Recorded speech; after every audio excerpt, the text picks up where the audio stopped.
Okay, President Proctor, go ahead. Good evening, everyone, and welcome to the regular meeting of the Board of Trustees for the San Mateo-Foster City School District. Today is May 26, 2022, and I'm calling the meeting to order at 5:00 p.m. We are going to recess to close session where we will discuss item 2.1, conference with legal counsel, initiation of litigation pursuant to Government Code Section 54956.9C. That's one case. Item 2.2, conference with real property negotiators pursuant to Government Code Section 54956.8, property Knowles School, 525 42nd Avenue, San Mateo, California, price and terms of use of property. Item 2.3, public employee evaluation, discipline, dismissal, release, Government Code Section 54957. And item 2.4, public employee appointment, assistant superintendent, deputy superintendent, CBO, and superintendent, Government Code Section 54957. We will be back at about 6:30, so see you soon. Okay, President Proctor, go ahead. Good evening, everyone. We are reconvening to our regular meeting. Trustee Corzo, would you mind making the translation announcement at this time, please? Of course, bienvenidos. Si alguien ocupa traducción, por favor, levanten su mano haciendo clic en la pantalla o también pueden hacer clic en el icono del mundo que ven en su pantalla para cambiar la idioma a español. Gracias. Thank you. Before we begin, we are going to start this meeting with a moment of silence in honor of the 19 students and 2 teachers that were tragically killed at Robb Elementary School in Uvalde, Texas on Tuesday. We mourn the tragic loss of lives, and our deepest sympathies go to the victims, families, Robb Elementary School students and staff, and the Uvalde community. Also and separately, Mr. Lee was a beloved PE teacher at Audubon Elementary School for the past 6 years. He sadly passed away last night, and we would like to share our sympathies with his family, his students, the staff at Audubon, and everyone who loved him dearly. Please join us as we take a moment to reflect.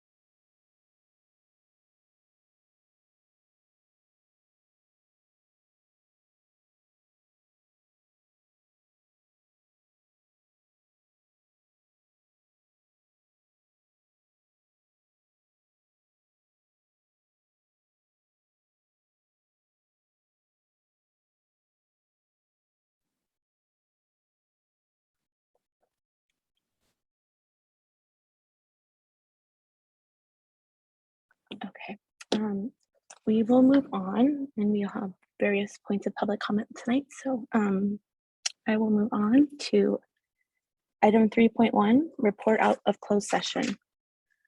The board gave direction to council to initiate an action. The action, the defendants, and other details will be disclosed upon inquiry after the complaint is formally filed, unless to do so would jeopardize the district's ability to effectuate service on one or more unserved parties, or jeopardize its ability to conclude existing settlement negotiations to its advantage. We will now go to item 3.2, which is the flag salute. Please stand and join me for the pledge. I pledge allegiance to the flag of the United States of America, to the republic for which it stands, one nation, under God, indivisible, with liberty and justice for all. Okay, moving on to roll call. Trustee Warren.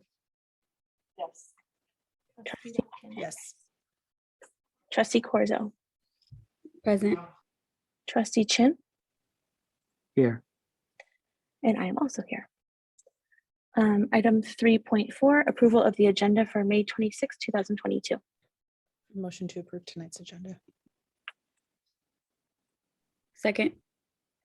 Thank you, Trustee Watkins, for the motion and Trustee Corzo for the second. We will go to roll call vote. Trustee Warren, Yes. Trustee Watkins, Yes. Trustee Corzo, Yes. Trustee Chin, Yes. and I also vote yes. Item 3.5, approval of minutes from the May 12, 2022 meeting.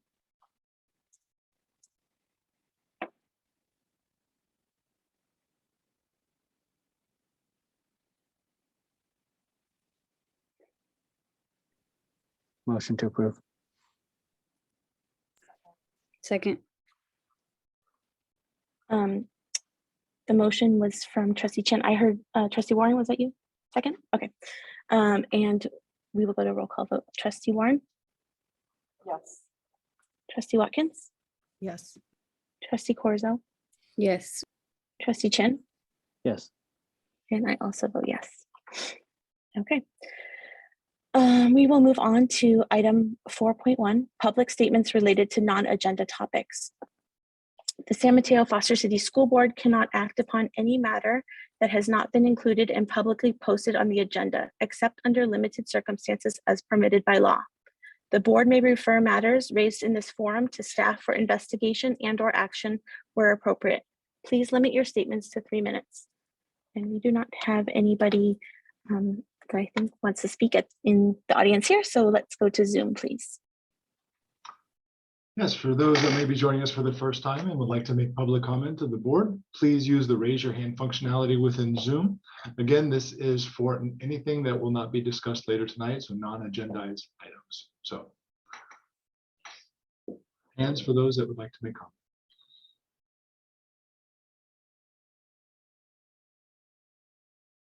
Okay, President Proctor, we have no hands for non-agendized items. Thank you very much. Item 4.2 are it's public statements related to agenda items. Persons will be called upon at the appropriate time. So we will go on to item 4.3, Foundation Committee reports. Does anyone have anything to report?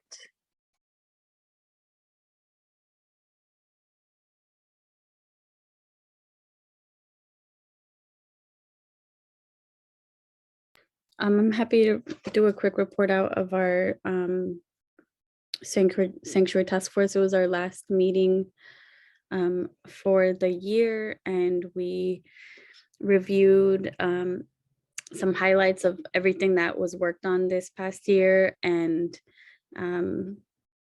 we were all kind of surprised at like how many different things we got through. And yeah, we won't be meeting throughout the summer like we've done in the past. Yeah, so meetings will resume during the next school year unless there's an emergency, and then we'll call an emergency meeting. We're doing report outs, right? I'm sorry. I have a sick kid at home, so I'm like, Yes, report outs. okay. Yeah, I think that's all I got.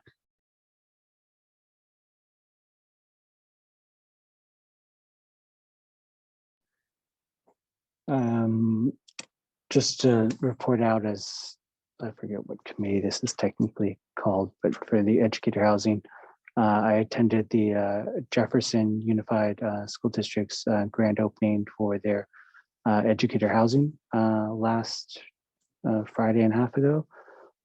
It was amazing, absolutely amazing. And of what they've been able to do in the last 3 years to construct it and build it and actually open it, it's I told them they were the envy of the San Mateo County in terms of school district for being able to do this. So I would hope at some point, not today, not tomorrow, but in the future, that we are able to do something similar. Thank you.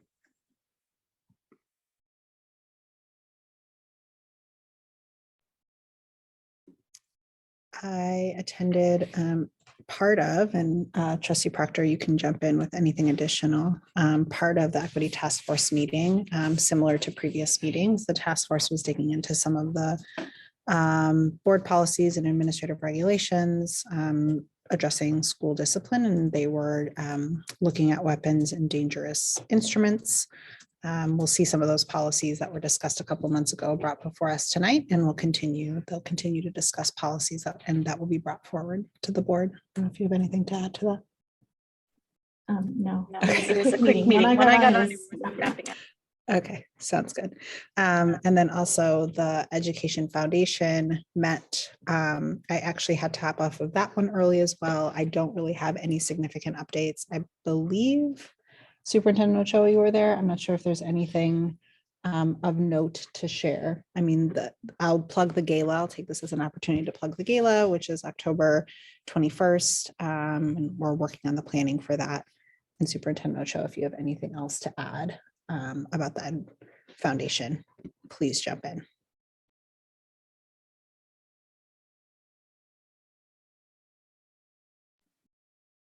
I will add that I attended the communications committee meeting.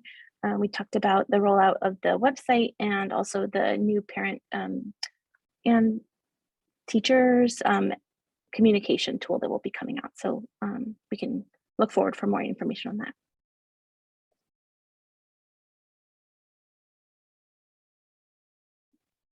Okay. We will move on to item 4.4, SMETA CSEA SMEA updates.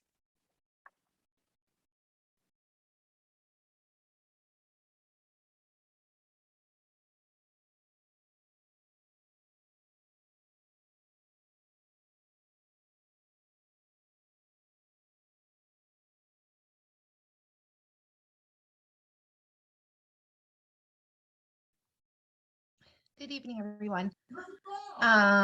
Okay, if you hear screaming in the background, I'm sorry. He's watching the game. I already tried to make him stop. It's not going to happen. I'm going to try my hardest not to cry, but the odds are I'm probably going to. So I just wanted to start off by thanking all of our students, staff, and community members for making, there it goes, already happening, making Mr. Lee the cranes he requested. I'm sure it made him feel special and brought him great joy to see what everyone accomplished for him in such a short amount of time. It also shows how much he was loved by, oh my goodness, by everyone. Oh, I'm sorry. Loved by all to have everyone be able to make that happen so quickly. I would like to express our condolences to his family, the staff at Audubon, and the many members of our community that he so positively impacted. He will be sorely missed by all, but the memories he has created for so many of our children will last through their lifetime. To quote Mr. Lee, "Don't wait to be happy now." Oh, sorry. Life is so short, so live, laugh, and love like today is your last. Keep in mind, I don't even know him. I saw the kids when they were bringing their cranes in, and you could just see the looks on their faces, and you could just tell how much they cared about him. So obviously he was a really wonderful person. So yeah. So thank you to everyone that went over to Audubon today to assist our students with their grieving process. It always amazes me how quickly the district rallies together when something happens. It's kind of backing up Superintendent Ochoa's hashtag all in. Okay, we're going to switch to something positive. Okay, so we've reached a tentative agreement with the district in regards to pay and healthcare benefits for the 22-23 and 23-24 school years. And we are very excited for our members to vote on Tuesday for that. Our members don't have their hands on some of the new positions that the district is wanting to create yet, but I'm excited for that to happen as well. It will be a great opportunity for some of our members to have a chance to grow in their roles, which is great. I want to take a moment to thank Sue for all of the work she is doing to make all of this happen before she abandons us for her retirement. I'm fully aware of how dramatic that sounds, by the way. We'll go there to meet for one thing, and before we should know it, she's handing us another position to look at. And you're definitely getting your money's worth right now, by the way, because they are working her good. All jokes aside, thank you, Sue, for all that you're doing. We really appreciate everything and the fact that you're trying to wrap all this up before you leave. Thank you very much. Lastly, I wanted to take a moment to congratulate an amazing person. It's a little farther down the line on the agenda, but congratulations to Julie MacArthur on her new position. You're going to do great things over there. I'm proud of you. And that's all I have.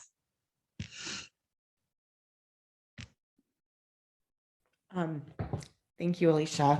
I will miss tremendously working with you, but I am not far.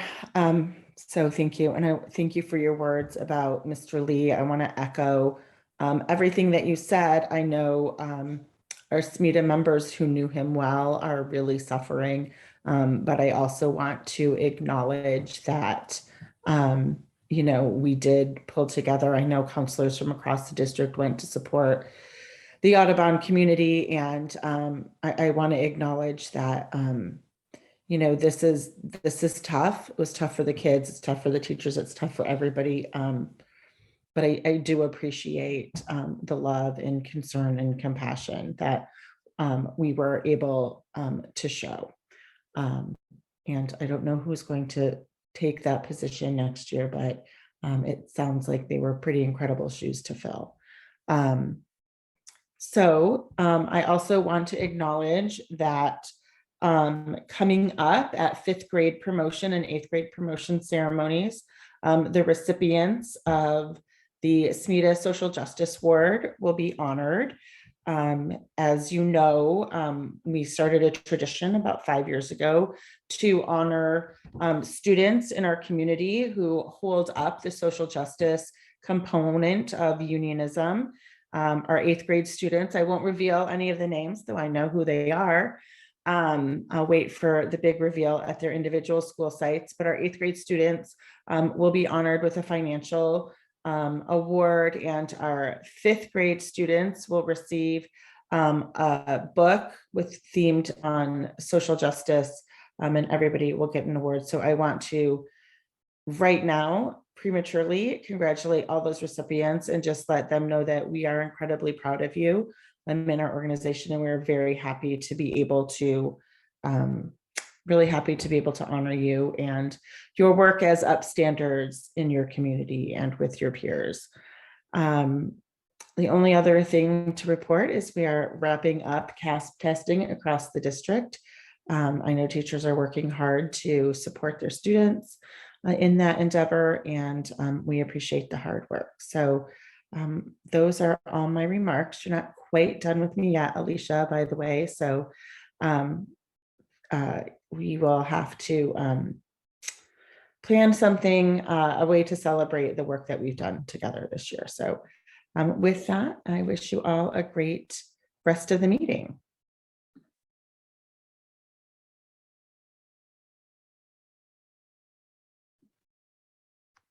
Good evening, everybody. On behalf of SMEA, we wanted to give our condolences to the Audubon community and their beloved teacher. My name is Nancy Bowie. I'm the principal at Sunnybray, and I'll be sharing the SMETA update and giving you some forecasts about Sunnybray. All of our schools are wrapping up, like Julie said, with CAS testing and LPAC, and we're celebrating our students graduating from 5th and 8th grade. We're really going to miss our kids when they go on break for the summer. SMETA wants to wish everyone a happy Asian Pacific Heritage Month. On the Sunnybray front, we wanted to thank the trustees and our superintendent for visiting our school site last Tuesday. It was really great to see you check out our STEM lab and see our art in action by our volunteers. 2 nights ago, we had our open house. So a lot of schools in the district are having their open houses.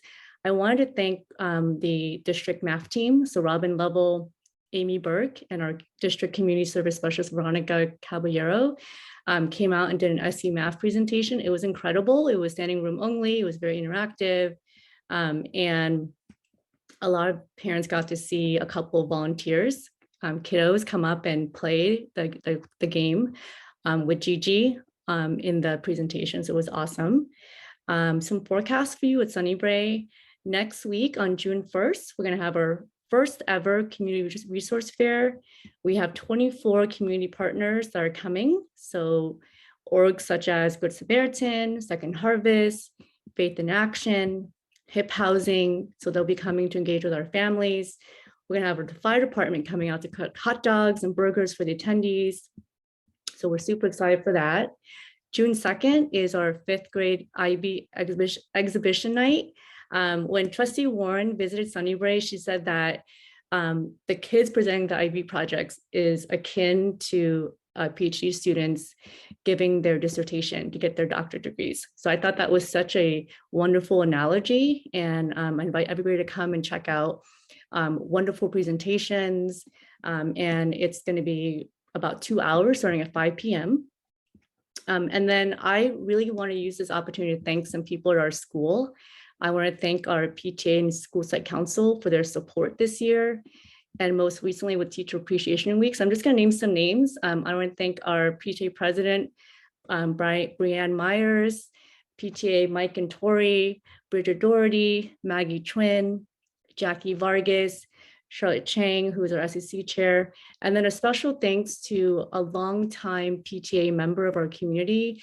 She's been with us for 10 years. Her son is going to Burrell. Her name is Molly Reedy. Just want to thank you for all you've done for our community. And we were really inspired by Teacher Appreciation Week at Sunnybrae and what the PTA did for our staff.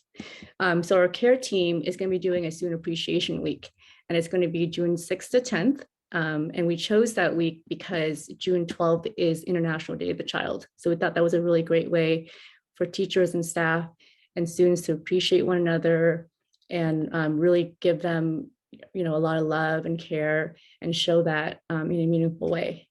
And then finally, I want to use this opportunity to thank one of the hardest working people at Sunnybrae, my AA, Rosanna Marino.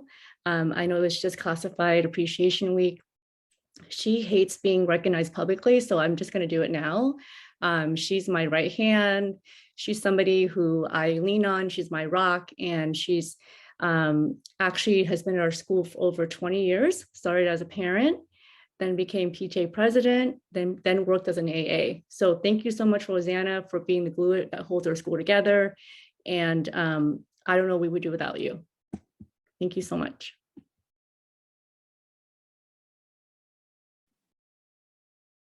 Thank you, Alicia, Julie, and Nancy for those updates. We're going to move on to item 4.5, announcements. Does anyone have anything to announce?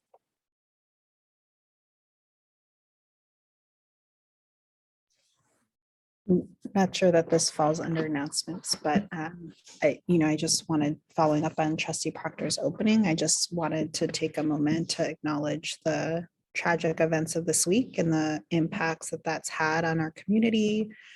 So just for all of the fellow parents out there, I know, how hard it was for everyone to drop off their babies at school this week, considering the tragedy that has affected so many families and kids in our country and continues to impact our students. To all of the teachers and staff that show up every day and provide so much to support to our kids, but who I know would react in the same way that so many teachers continue to do in tragic situations and protect our students in those moments. So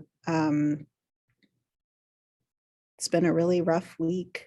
And, I think both what Alicia and Julie shared earlier in terms of just the community coming together in difficult moments, just encouraging, I know that we're all doing that, but encouraging all of us to continue to do that and to lean on one another and support one another. And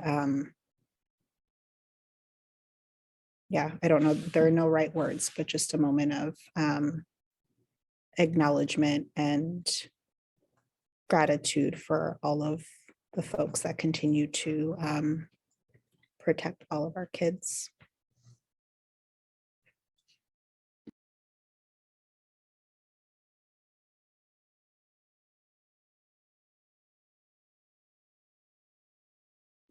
I'll just follow up on that by sharing that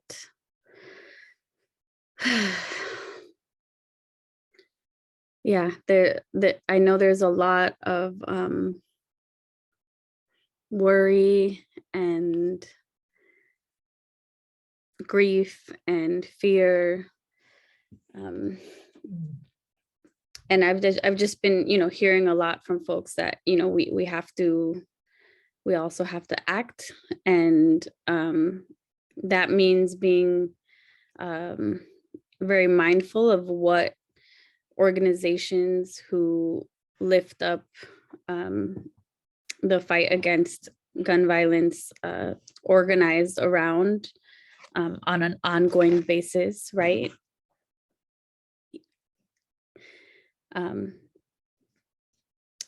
we've had like, I think more, I don't know, I'm finding it like difficult to even talk about it, but way too many of these incidents in our nation.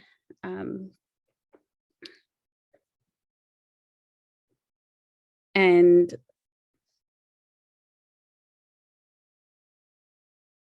something that I feel committed to is that we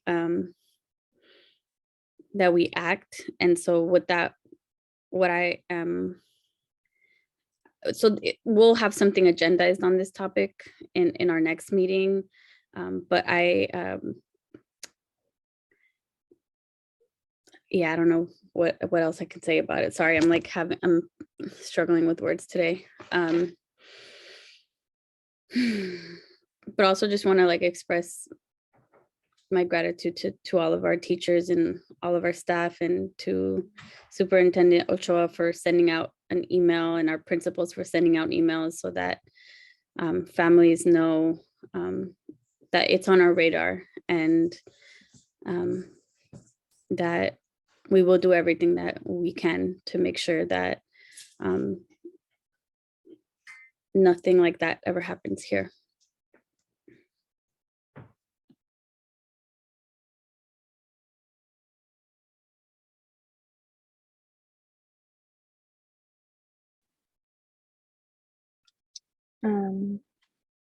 I was gonna say just like a little personal message that for me, I will never forget April 20th, 1999, which is when there was the Columbine shooting, and like that really changed me as a person. I think I was a freshman in college, and I never even thought something like that could happen in school. And I just finished high school, and something that never crossed my mind. And the fact that most of our kids now know that this is something that happens quite regularly. It's gotten more frequent. It's gotten more, it seems more intense.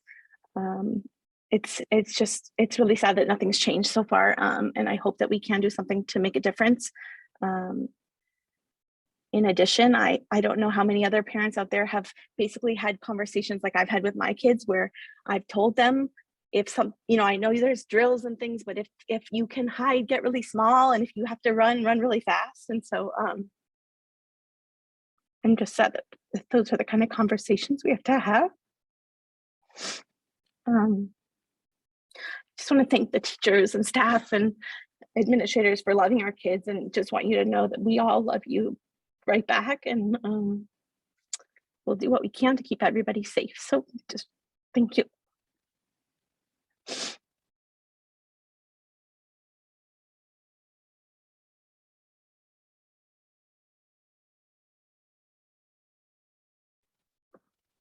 Are there any other announcements? Okay, gonna move on, sorry. Let me zoom in. Item 4.6, the superintendent report. Superintendent Ochoa, please.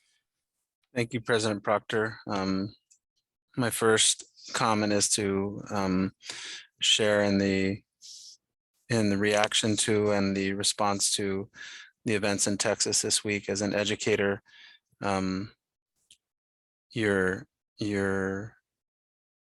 jarred, you're just completely shaken by the loss that these families and this community is feeling.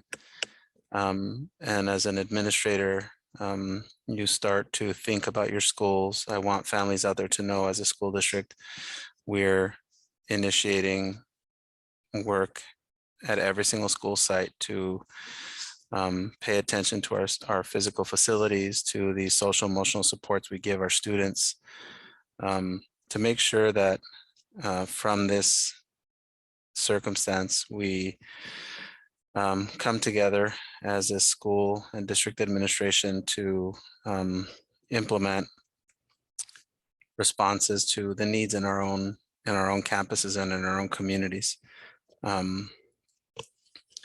It also takes you right back to a realization of what all of our educators do on a daily basis to protect students and to support students. And I'm just deeply grateful to all of our educators.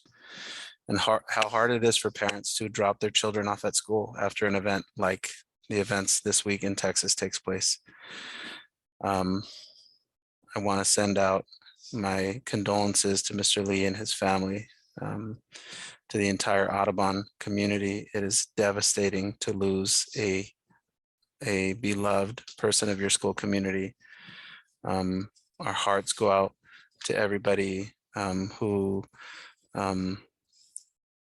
built that relationship, who had that bond, who saw the joy and the care that he brought to his work with the students at Audubon Elementary School, and just deep appreciation for the response today and really the last couple of weeks, the heartfelt responses and trying to support this really cared for and loved person in our district community. And then lastly is to acknowledge our California School Employees Association, to recognize the excellent work being done by our president of our union, Alicia Aragon, and by her very dedicated team of negotiators that work on behalf of the over 500 employees of the unit who are the glue that keeps this school district together. All of our secretaries and custodians and paraprofessionals and gardeners and the wonderful, wonderful people who work in this district, who send their children to our schools and who live in our neighborhoods. I'm extremely grateful to you and the work that you have done. I'm happy that we have been able to reach this tentative agreement, and I really look forward to seeing that on our June 9th school board agenda if possible. And just many thanks to you for the work that you did in reaching that agreement, and hope to see it soon before us as a board. Thank you. Thank you very much. We will move on to item 5, which is the proposed consent agenda. All items on the consent agenda are considered by the board to be routine and will be enacted by the board in one motion in the form listed below. There will be no discussion on these items prior to the time the board votes on the motion, unless members of the board, staff, or public request specific items be removed and discussed from the consent agenda. The superintendent and staff recommend approval of all consent items. Movement of any recommended consent item is appropriate at this time. Are there any items that anyone would like to remove? Okay, seeing none. Peter, do you mind checking with the Zoom audience to see if there's anything they'd like to remove? Absolutely. If there's any member of our remote audience that would like to make public comment on one of the consent agenda items, please use the raise your hand functionality within Zoom. I'll call upon you and ask you what specific item you would like to make public comment on.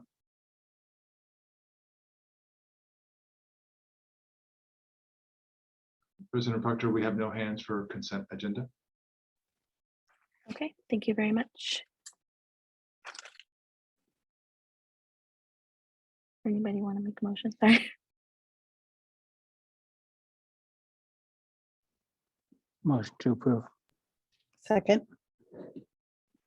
Okay, we will go to a roll call vote. Thank you to Trustee Chin for the motion, and Trustee Watkins for the second. Trustee Warren. Yes. Trustee Watkins. Yes. Trustee Corzo. Yes. Trustee Chin. Yes. And I also vote yes. So thank you very much. And Superintendent Ochoa, we have a lot of new folks that we just approved. So do you know if there's anyone that would like to join us? We do, and I have an update for the board. We were not able to have all here tonight, so I will be introducing them at the June 9th meeting of the board. As you all heard, Alicia Aragon alluded to Julia MacArthur, who has been with our district as our teacher union president. She is officially the new assistant principal at Abbott Middle School, so we are very excited for that. And we'll have her recognized, and she'll have an opportunity to make remarks along with our other new assistant principals as well at the June 9th school board meeting. That's just, it was a little bit tight this time to get everybody organized to be here today, but we're excited to introduce them all on June 9th. Great. Well, in advance of June 9th, congratulations, everybody. And we look forward to meeting you all. Okay. We will move on to item 6.1, middle school history, social studies, materials review and discussion, second review.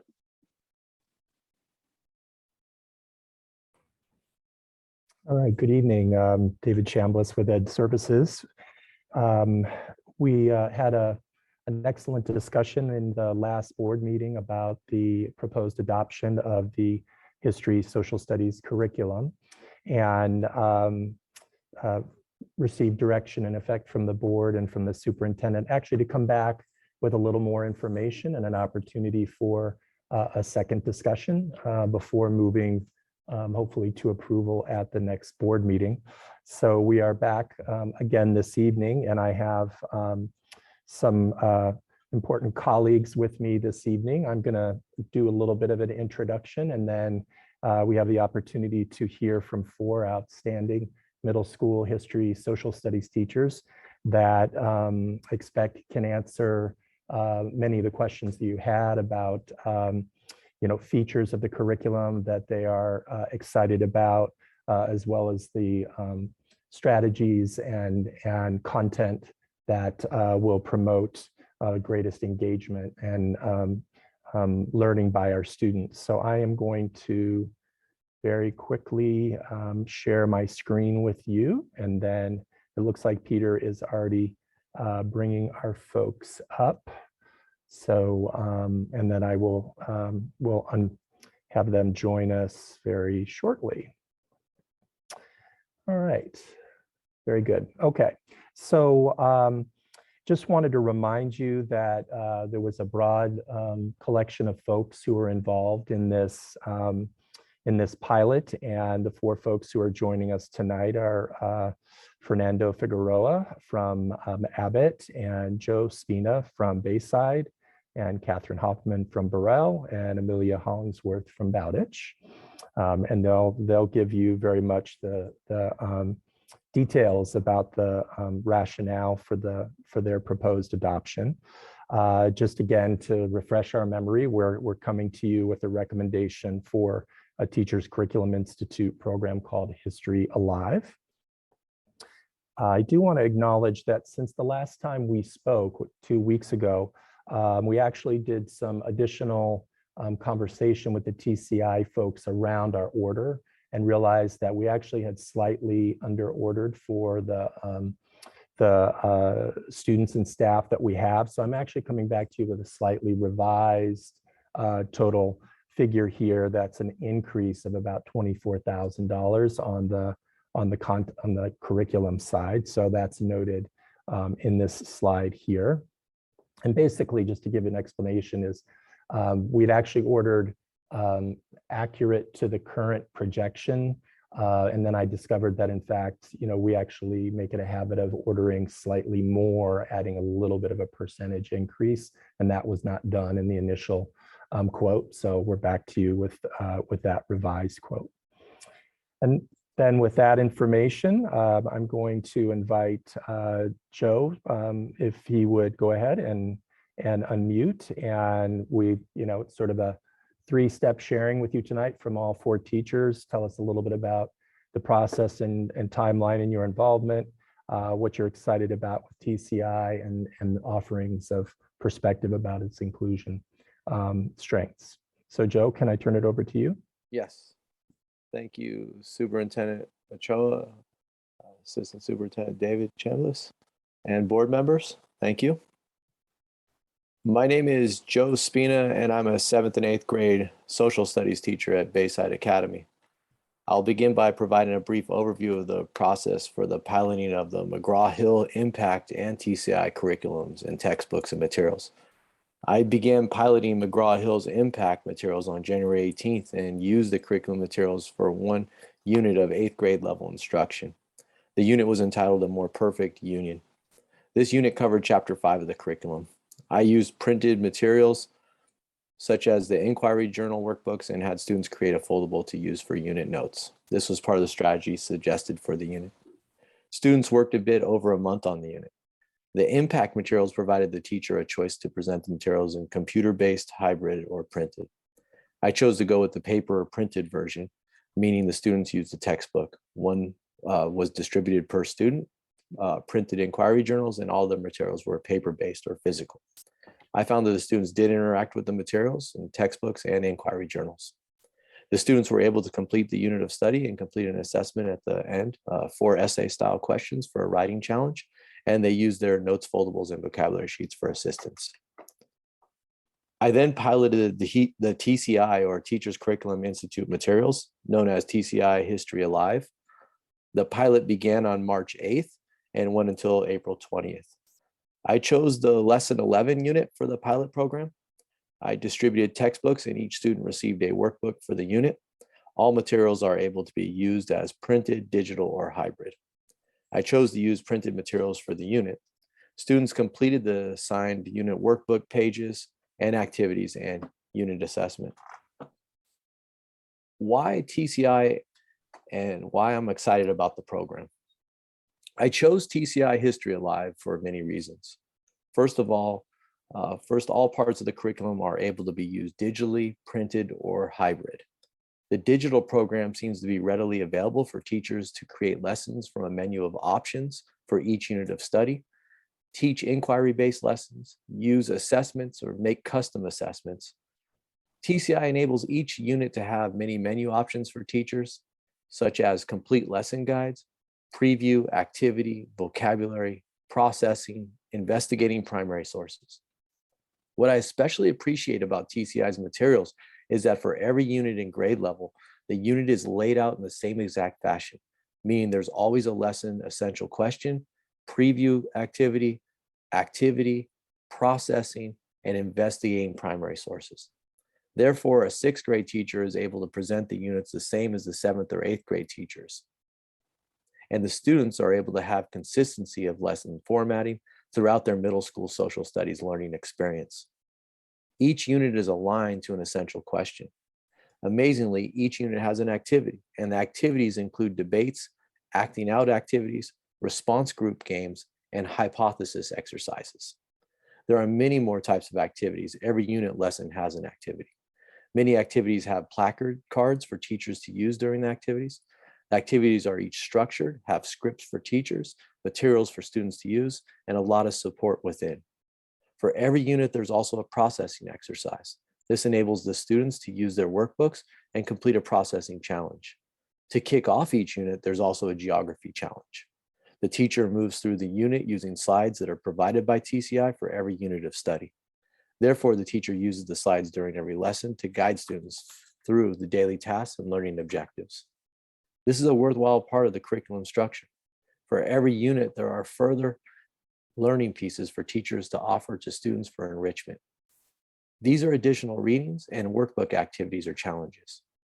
Each unit has content vocabulary, and each unit has vocabulary cards for teachers to provide for students. TCI provides digital vocabulary support within the units and workbook vocabulary supports for students to gain the knowledge of the vocabulary terms. TCI also has a wide array of enrichment components for teachers to access and provide during the units of study, such as Supreme Court cases, citizenship connections, maps, and a media library. I'm excited to teach students with units of study that allow for all these parts I mentioned. The activities are especially exciting as they are multi-day lessons and students are able to have fun, learn, and build community during their time together. TCI History Alive enables students to learn and have fun while doing so, as the units and workbooks have many exciting challenges, visuals, writing, and drawing and sketches within activities, and structured discussions. TCI enables all students to be part of a learning experience. Additionally, TCI History Alive is aligned with the California Social Studies standards, as well as the Common Core English Language Arts standards for reading, speaking, listening, writing, and language. The TCI History Alive curriculum also has all parts available in Spanish language. Textbooks, workbooks, and the digital materials are all able to be in Spanish language versions. Thank you.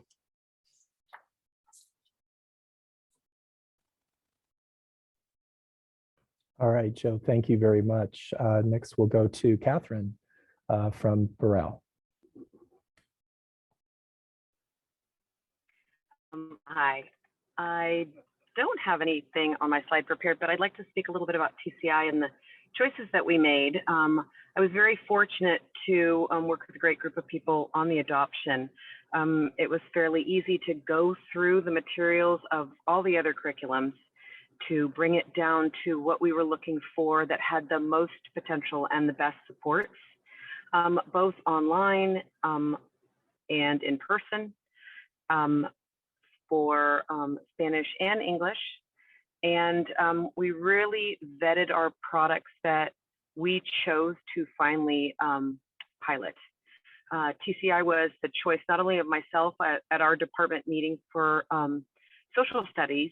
I shared the products with them. I showed them what the opportunities were, the online digital downloads, assessments, and other things. And everybody within our department at Burrell, which is a fairly good size, they were all excited. And I shared all of the materials with them from the other piloting that we had done.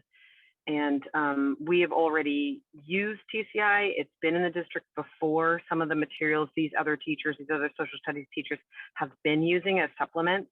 So they were excited to know the updates, to see those updates, and to get the opportunity to be able to use it in a digital capacity. So I wasn't sure if there was any particular questions that needed to be answered, but I was really excited to go forward with this. And Catherine and Joe, and actually the four of you, if you can stay on, once we finish, we'll give the board a chance to ask additional questions directly of you. Absolutely. Thank Great. you. Thank you. All right, Amelia. Sorry, you'd think I'd be used to the whole microphone thing. Okay. I'm not going, Joe did a great job addressing the different aspects that the program actually has, but there's a few questions that in listening to the board meeting last time, I have a few answers. Our original books that we had used easily 10 to 15 years. So we were ready for new textbooks. This program is something that many of the teachers, I know at least at Valditch, had supplemented the textbook that we had and used it. It was, as we understand, or as we were told, it was originally designed as a professional development program to supplement any materials that anyone used. I personally had done that. I had put together a notebook that I used to supplement the textbook we used, the Glencoe, and a lot of the techniques and methods that were used in TCI is what I had used for my notebook. This program is directed at different learning modalities, which is wonderful. It has a lot of project and activity-based activities to supplement the, let's see what else. Kids loved it. They wanted me to make sure to tell you that they loved it, as do the teachers. Now, 3 of us at Valditch were on the committee. The other 2 were 7th grade, and they had, one of them is a brand new teacher, and he said it was easy to start using within his classroom. And the experienced teacher, Mrs. Dada, she had said that she had been using different techniques and whatnot from the book as well for years. We, let's see, I had started with the, let's see, when we did McGraw-Hill, I had used it for our India chapter. Materials are all great, but I have to tell you, it was a bit on the dry side. It was very, well, old school. It was it had a lot online, which was great, almost to the degree that it was too overwhelming, and it was hard to figure out what was available.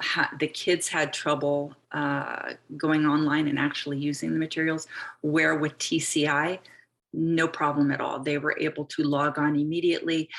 I have chosen to do it paper and pencil. I feel like they're on the computer way too much. So, but The good thing is it is available when I've had students that have been out sick for extended periods of time or on trips or whatnot, they are able to use it. So it's worked out really, really well for me.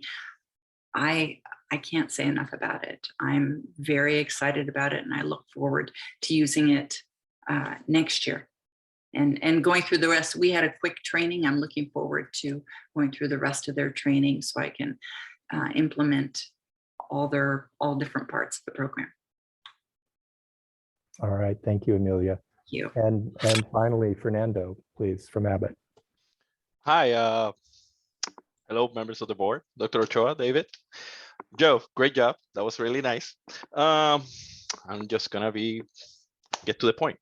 I teach Spanish social studies for 6th and 7th grade. So I'm looking at this from the perspective, as we went through the process, that there needed to be some parity between the English and the Spanish textbook. The Glencoe materials before used to provide that. I have the only textbooks in Spanish in the whole district because they're so old. And when we're on the pandemic, I had to take one of those, sacrifices, scan it all, and share with my students because that was what was digital. And now we're in 2022, and I'm piloting these 2 different programs, and they both had a digital component and very different. We started with TCI, and like Amelia mentioned, the text was very dense, very heavy.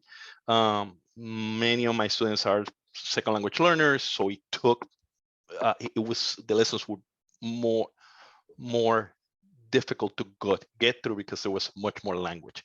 Even though you have a feature in the English version that allow you to actually switch Excel levels and make it easy for the students in English, this did not exist in the Spanish version, and that was kind of a downer. It was also very, as Amelia mentioned, very text heavy, very rich heavy, and it's just not as engaging. I have pictures, if I could share, where I can show you the difference of what happens when students interact with one text and the other by creating a poster. If I may share, let me see. Actually, let me stop sharing and go ahead. Thank you. So let me share. Let me see. Oh, here we go. This is my student evidence. Hope, can you see the screen? You see all these pictures? All right. Thank you, Joe. So I'm going to go ahead and open. This was a unit on 7th grade on Islam in Africa. And the students read it, took 4 points, and it's all right. It's all right. It's okay. They actually got the point, right? Here's another example. And these students were struggling a little bit, so they didn't get to put as much. And notice that everything is in Spanish and everything is in there. And then we go to TCI. And yes, this is very different. My students were able to actually really get into it. One of the things that I love about this material is that it always has an essential question, and you can always type that essential question throughout all the lessons. You can always come back. And as you go through the essential questions, you're able to actually have it in a small group. You can have it individually. You can have it as a whole group. And you can do digital, you can do it analog. And this, in the adoption process for our teachers in our district, this is key because it allows you to actually wear different hats and implement it really, really well and really engaging. Here's another picture of the material. Same, this was on our unit in China, and the students just went for it. And, you know, the creativity is there. Right now, we're working on medieval Japan, for example. And what is fascinating is that we're moving away from these big posters that are analog and paper, and now we're using Canva. So we're using cross platforms now. And the students can actually, I can assign it from the TCI website into Google Classroom, which then they go open Canva and they create these digital posters that I will print and they look awesome. So there's that. This is a 6th grade unit on China. And one of the things I love about this is, like, as Joe mentioned, these things are printable and you can actually create these things. And the instructions are incredibly clear, which that was another thing. And it has, you know, the slides are for you in English and Spanish. Now, point of clarity, they're still translating a lot of the interactive pieces, the interactive pieces only into Spanish, that's going to take some time. But from my experience, every moment that we found a glitch or every moment that we found something off on the Spanish and we told the TCI folks, they fixed it right away. And that was, the response was really, really positive on that. I'm going to stop sharing now. So mention digital materials. Every unit starts with geography focus, which allows the students to visualize, because this is one of the hardest things. I mean, we're talking about people that died 2,000 years ago. And when they actually see that in the context and they can actually imagine and sense it and look for pictures, and it makes a whole different experience in the classroom. This morning, my sixth graders were learning about Greece, ancient Greece, and they were vibing to Greek music. I'm not showing the video because it has their faces, but they were all doing this, which was really nice. But the geography and actually the recall, I've also noticed that the recall of facts and content is much faster, much easier. Again, whether it's in English and Spanish, in the TCI materials, the language is much more accessible. And I can actually do the classical social studies work, or I can do the language art work. So that's pretty much what I wanted to share. All right, great. Thank you, Fernando. Just one final point before turning it over to the board for any questions. Question came from you last meeting about, are there other districts in our area that are that have adopted and are implementing this curriculum? And quick search of the area, we found that Belmont, Redwood Shores, Brisbane, Pacifica, and San Carlos are also districts that have adopted this curriculum.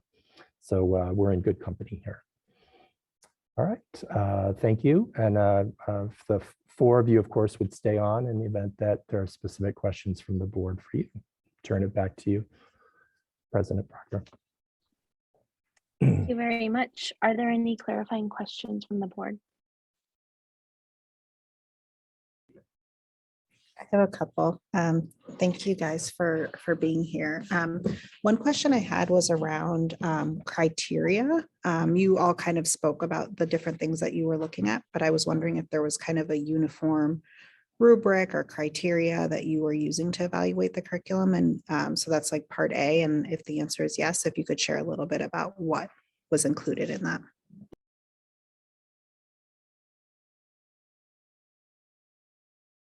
I could start it off. We were led into this by Miss Gwen Lee from the County Office of Education. And she led us through this process where we would run with the pilot. For example, we would run with the McGraw-Hill, or we would run with the TCI, which the two that we narrowed down to. And then we would meet together midpoint or meet together at the end. And we would use a type of rubric that was put in place so we can examine the standards, how the standards were working with the curriculum or aligning the California Social Studies standards and the language arts standards for speaking and writing and listening, reading. And we would go through these different logins, and we would put our inputs in the computer and on Google Documents and share that.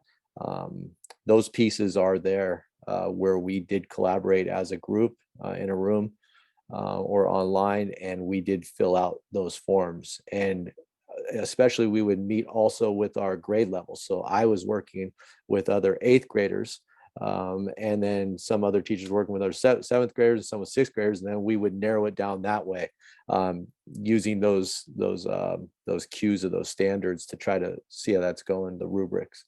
And we worked out both of the curriculums that way, and we did fill out a lot of those prompts. Yes, I can also add, if I may.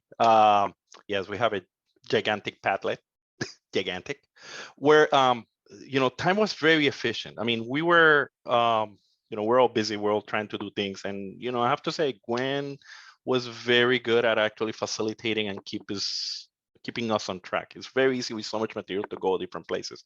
And what things to specifically look for, take for example, when we were trying to evaluate a text, we're not only looking at it from the perspective of just this grade level, we're also looking at grade level. We're looking at the impact of language. Does it meet the criteria for we're looking for language arts?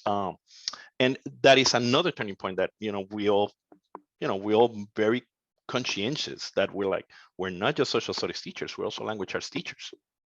And this is something that is like, we need to have materials that actually work with that. So as we were looking at the Padlets and the big guide that the county provides in order for you to, kind of guide you through the process, it worked very well. You see that, it gave you more.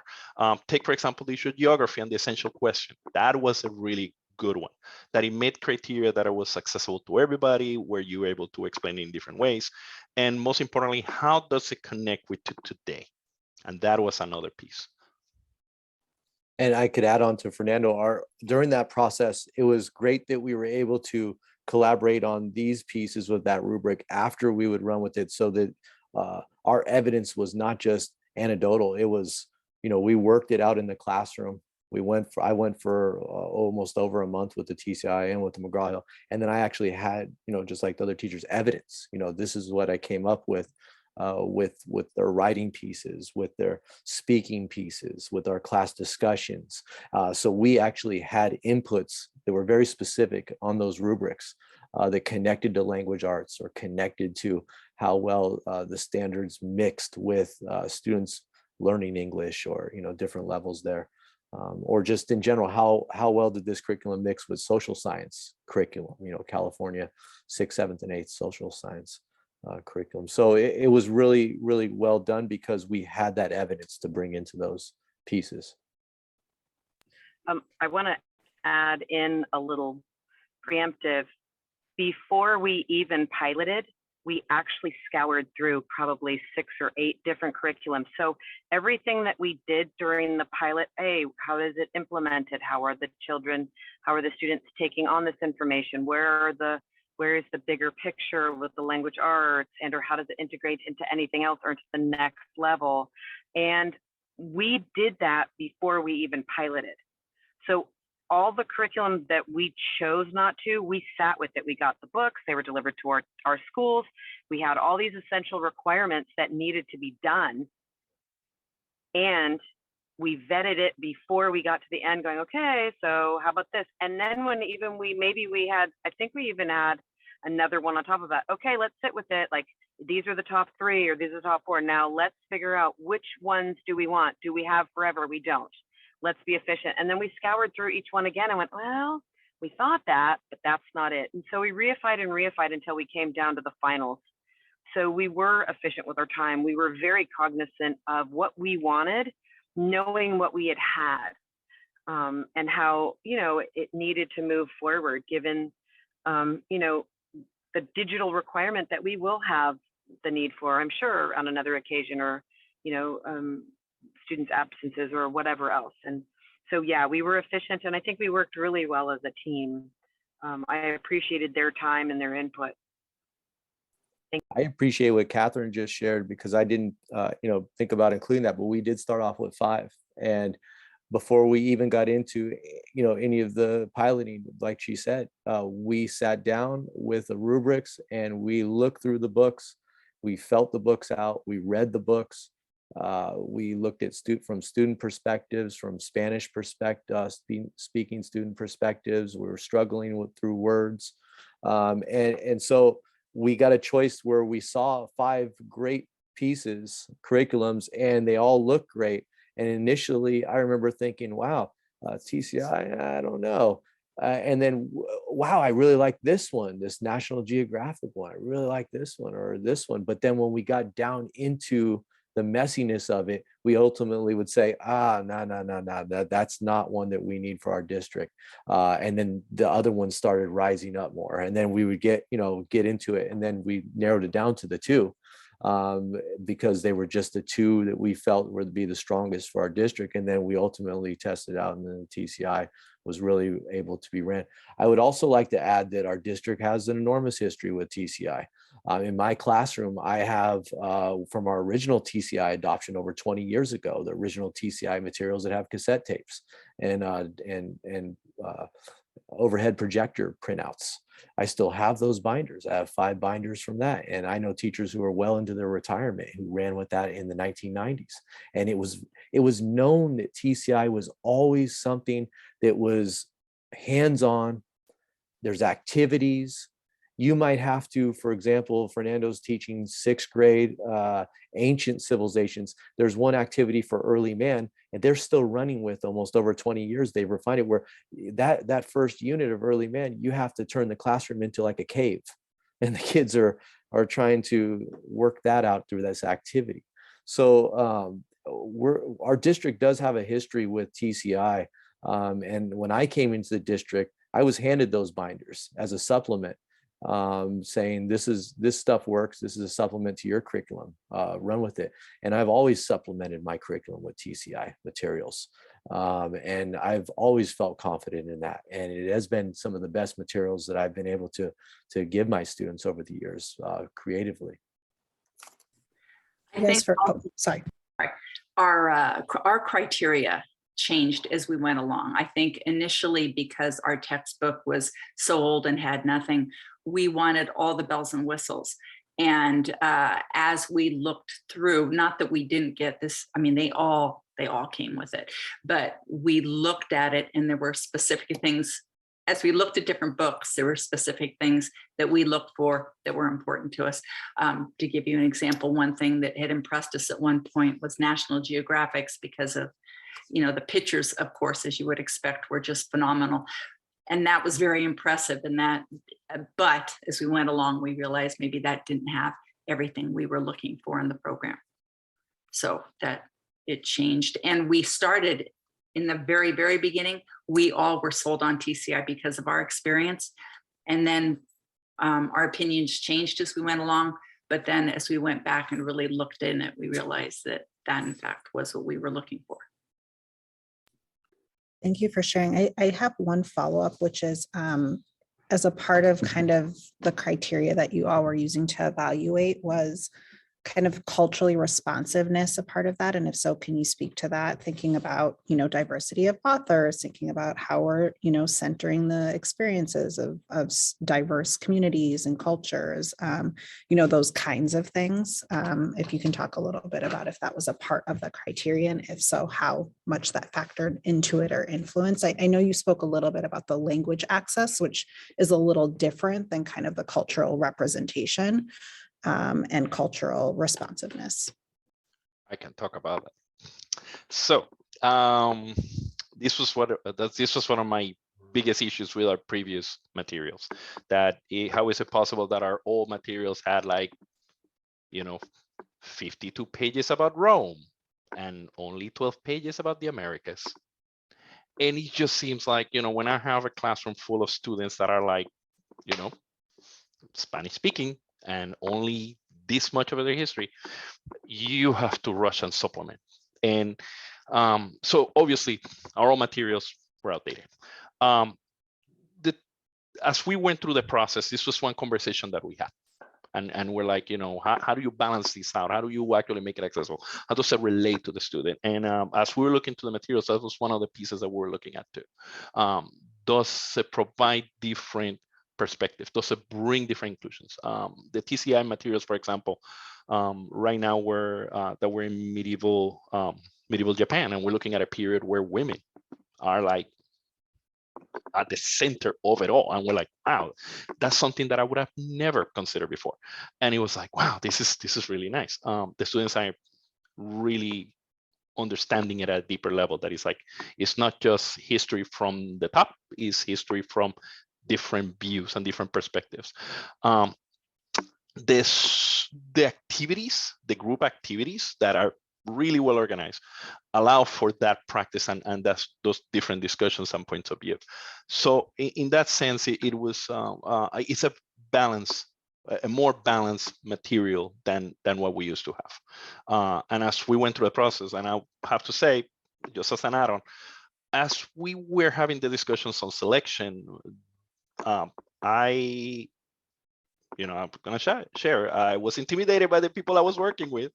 Joe, Amelia, Catherine, all the people that were there were very good teachers in social studies. I'm going like, yo no sé, I don't know. And I have to say, their professionalism, the way they talked about it, I was like learning at the same time. And it was so collegial that whenever I brought up a question about Spanish and language, this was accepted. And it was actually considered, and that it had to be parity and it had to be that. So it wasn't just on the textbook materials, but it was also on the process. If I could add, when I found out that Fernando was on this panel, I felt that was most important for our district. It's very, very important for our district to have Fernando on this type of this panel to be part of this process. Fernando's running with the full inclusive Spanish environment teaching social studies. And so this is very important for us to have this window in here. Without Fernando, his knowledge in here, I wouldn't know what that would look like. He got into the materials, whether it was TCI or McGraw-Hill, and seeing, okay, the Spanish is working on this way, or it's not working, or I ran with it this way, it's just falling flat, or it's working. So it was, it was a great lens, which is always appreciated. I always want to switch notes. I always appreciate TCI because for over 20 years, looking through the lens of the 8th grade social studies teacher, American history, they always begin the book. They always begin the study of 8th grade with Native American cultural regions and groups, Native Americans. And you don't see that with the other publishers. Matter of fact, I've always had to use TCI to open up my year. So I've used this TCI, and they've built that same chapter, that opening chapter over the last 20 years. They've kept it and just added to it. And so they now teach all different Native American cultural region and groups that would have been around 500 or pre-Columbus. And so they're still doing that. And if you look at the other publishers, they don't do that. They'll start American history a few hundred years ago. And there's very little mention of these Native American cultural regions and groups. So I'm always happy about that, that you can open up a social studies year looking from that lens before you get into American history. Wait, look who was in America originally, in North America, South America, Central America originally. And then we can build that knowledge from that base the entire year. So we've had to, when I've used the McGraw-Hill in the last 10 years, I've had to add the TCI or my own pieces to that just to make sure that that was in full lens for the whole year. You can't go on without that understanding. And so having TCI with that first opening unit for social studies would be very empowering. Thank you. Thank you. Are there any other clarifying questions before we move on? Okay, Peter, can we please check with the Zoom audience to see if there's any public comments on this? Absolutely. If there's any members of the public that would like to make comment on this item, please use the raise your hand functionality within Zoom now. Okay, Wallace, go ahead.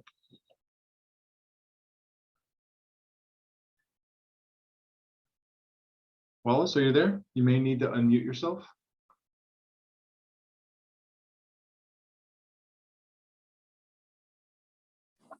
So the streets. I did. I must have accidentally hit the go on. Sorry.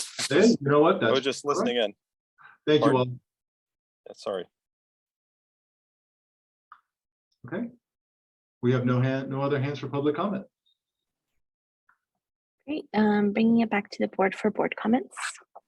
I'm happy to start, and I just want to explain my camera is off because I have a sick kiddo with me that I need to be taken care of while I'm here on this meeting as well at home. So sorry about that, but I have been listening really attentively, and I'm really excited to hear from teachers who worked on this pilot. I appreciate all of the time that all of you have given this, and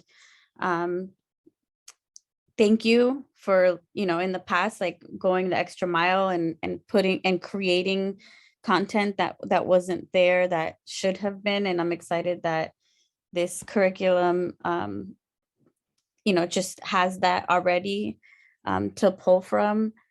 I'm excited about this curriculum, and I think like part of the hesitation, I don't want to say hesitation actually, but just like, like the questions was around, are we, how do I say this? I'm sorry, I'm struggling with words all day today, but how do we make a shift to being more culturally responsive? And it sounds like this curriculum is definitely in that direction. But also as a board, when we've had a conversation about something like ethnic studies, for example, but then like the pandemic hit and that didn't translate into, or actually we had that conversation during the pandemic, but lots was going on. And so we as a board didn't get to fully, I guess, finish that conversation or really articulate like next steps. And so now we're being presented with this curriculum and this recommendation. And I think to me, it's clear that like this is what we need to do now. And then we can continue further conversations about like how we want to be more culturally responsive. And if this curriculum just has the ability to do that, and there's ways that we can kind of lift that up even more in like our different grade levels, and then just making sure that certain content is highlighted more, then that's something that we can do going forward. But it sounds like this is something that folks are excited about for good reason. And I love that we got to see like samples of student work, and that all of you are sharing your have shared your different perspectives. So I appreciate you all, and I'm excited that kids will have an updated curriculum to work through, and that it'll make things more accessible for students, and easier on the teachers, so you don't have to like pull things from multiple places and create more, create things that aren't there. So thank you. I will stop there, but I reserve the right to add more comments after I hear from other people.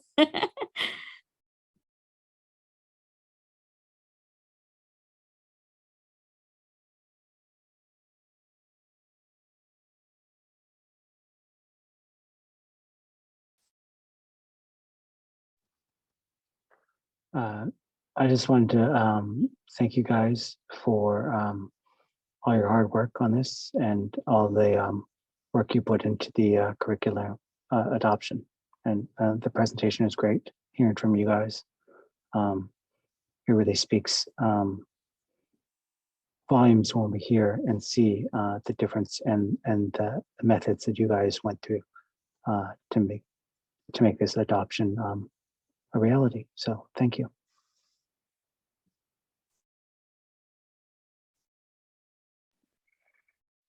Happy to chime in.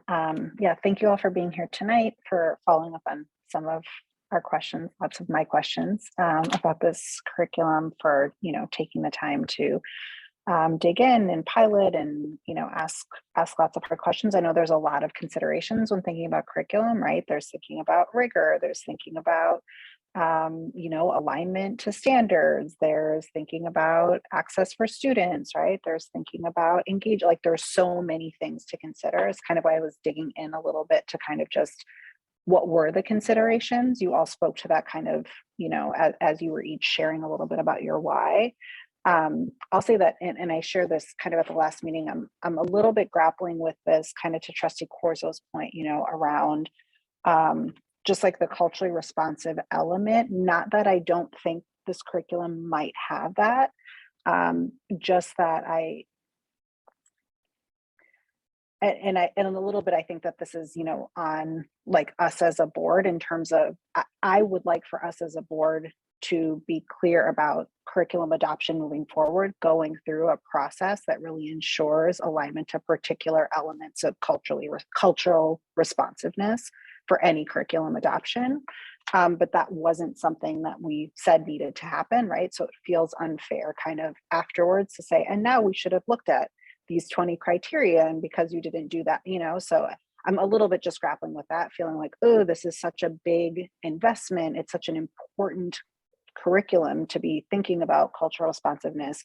It sounds like from the units that you all are piloting that there are, you feel that that is the case. I've done a little bit of online research. It seems like maybe there's some concern about some units in lower grades having some concerns around that. I think that's probably par for the course with most standard curriculum for social studies. I think when you just think about kind of where we are as a country in terms of our ability to kind of center voices and narratives of people who aren't typically centered, like we have some work to do, right? And so when you think about any major publisher, I think that there's going to be holes and gaps. So what I guess I say all that to say, as we move forward with curriculum adoption, and this isn't like directed at you all, this is more for us as a board to think about, like, what does that look like for us to really kind of put curriculum through a rigorous test of cultural responsiveness,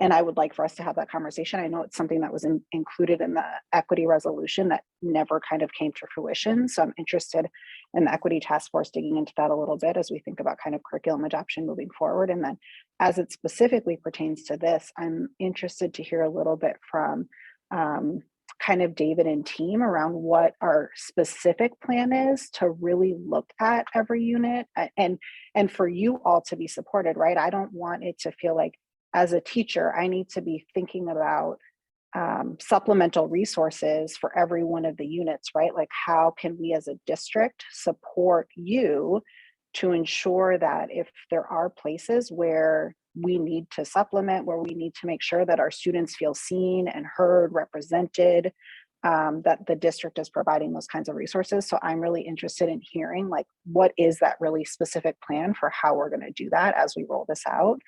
I don't want it to be a missed opportunity for us to really think about, right? If we're going to adopt this curriculum, if we're going to spend almost $1 million on something which obviously is needed for all of the reasons that you all shared, right? Like, it's not okay to be working with textbooks that are so antiquated, and I've seen them in classrooms as we visit schools. So, I'm in fully in support of us moving to a new curriculum, and I think that we need to do the legwork in terms of really digging through all of it and finding those supplemental resources and making sure that when we are putting this curriculum in front of students that, we have a commitment to not replicating any sort of harm that may have come out and continues to come out of curriculum and books that we're putting in front of kids. So I know we'll be bringing this back for a vote next time. I really, and I'll see what my fellow trustees want, but I need that in order to feel like okay with saying, like, let's move forward. And that's an ask on you, David and team, to bring that back for us in terms of what exactly that looks like, what support we're going to be providing, how we're going to ensure that we're really digging into all of that. So thank you all for being here, for participating, for asking the right questions, for putting this forward and for investing the time. So.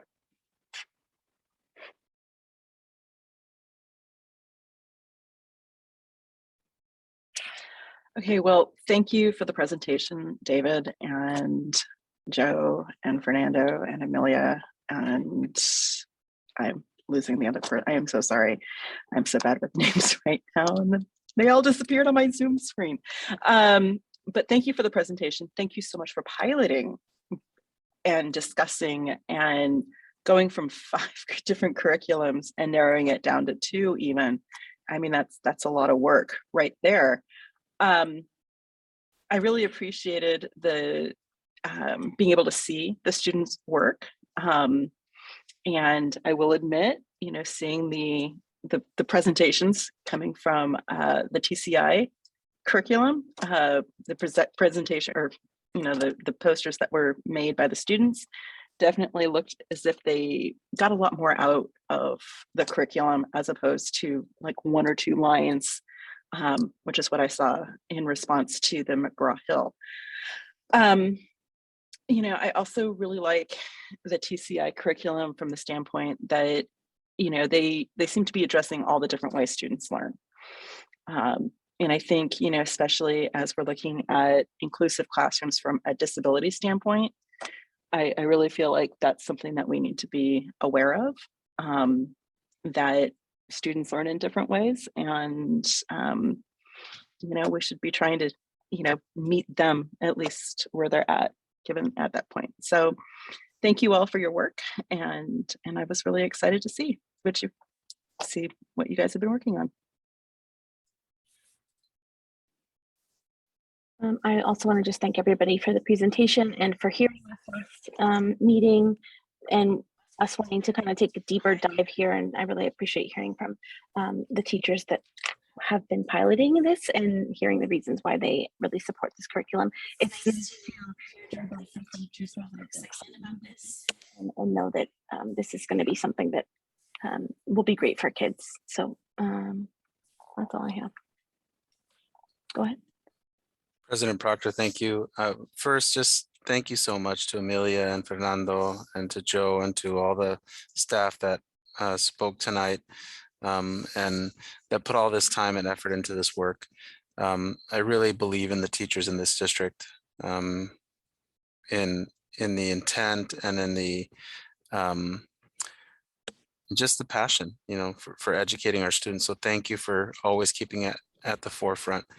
I also want to give support to Trustee Watkins and specifically, what she brought up. You referenced it in your comments, Trustee Watkins, but what we're trying to achieve as a district is a coherence in the way that we have a very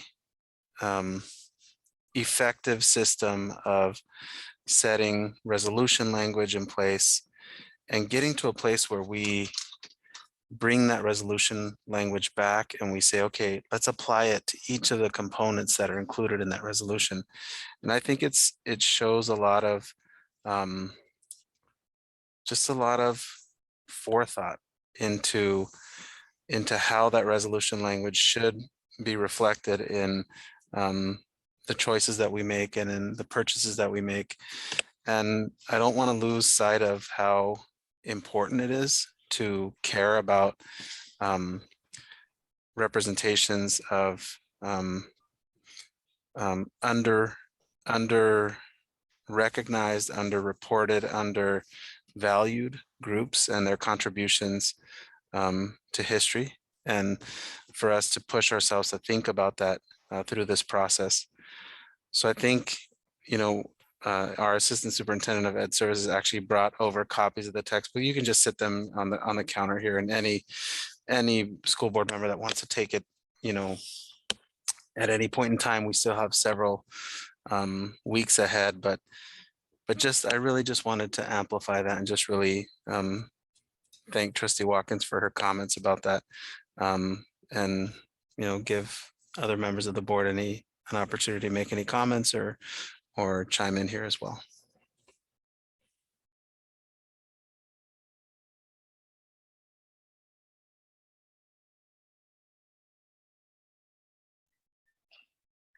Anyone have any final thoughts?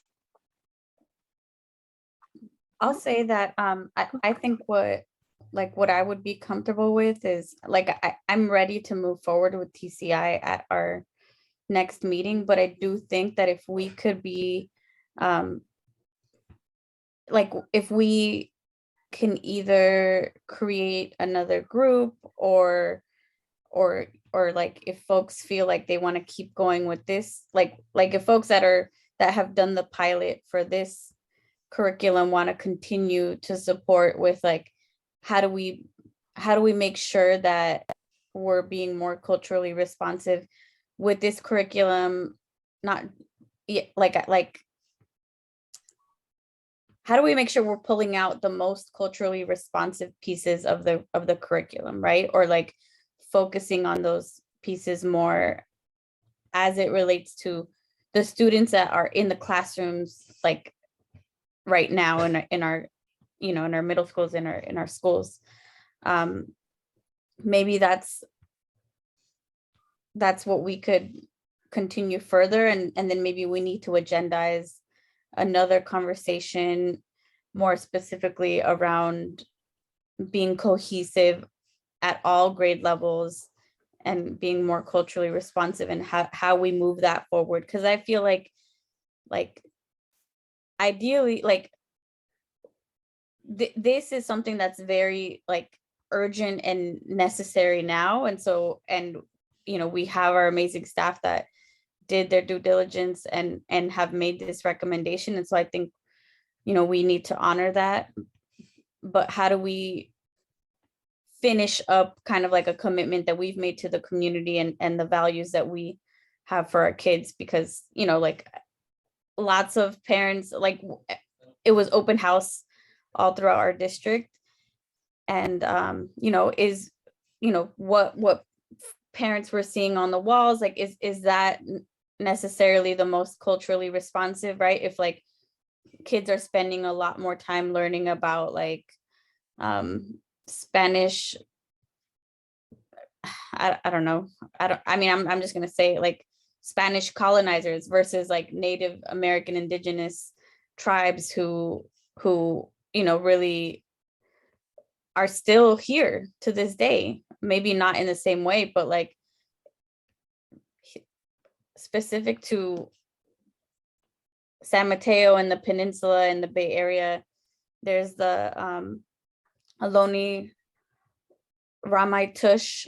I learned how to say that correctly from someone actually that is from that tribe who's like in our area, and there's a website and everything, and they're working really hard to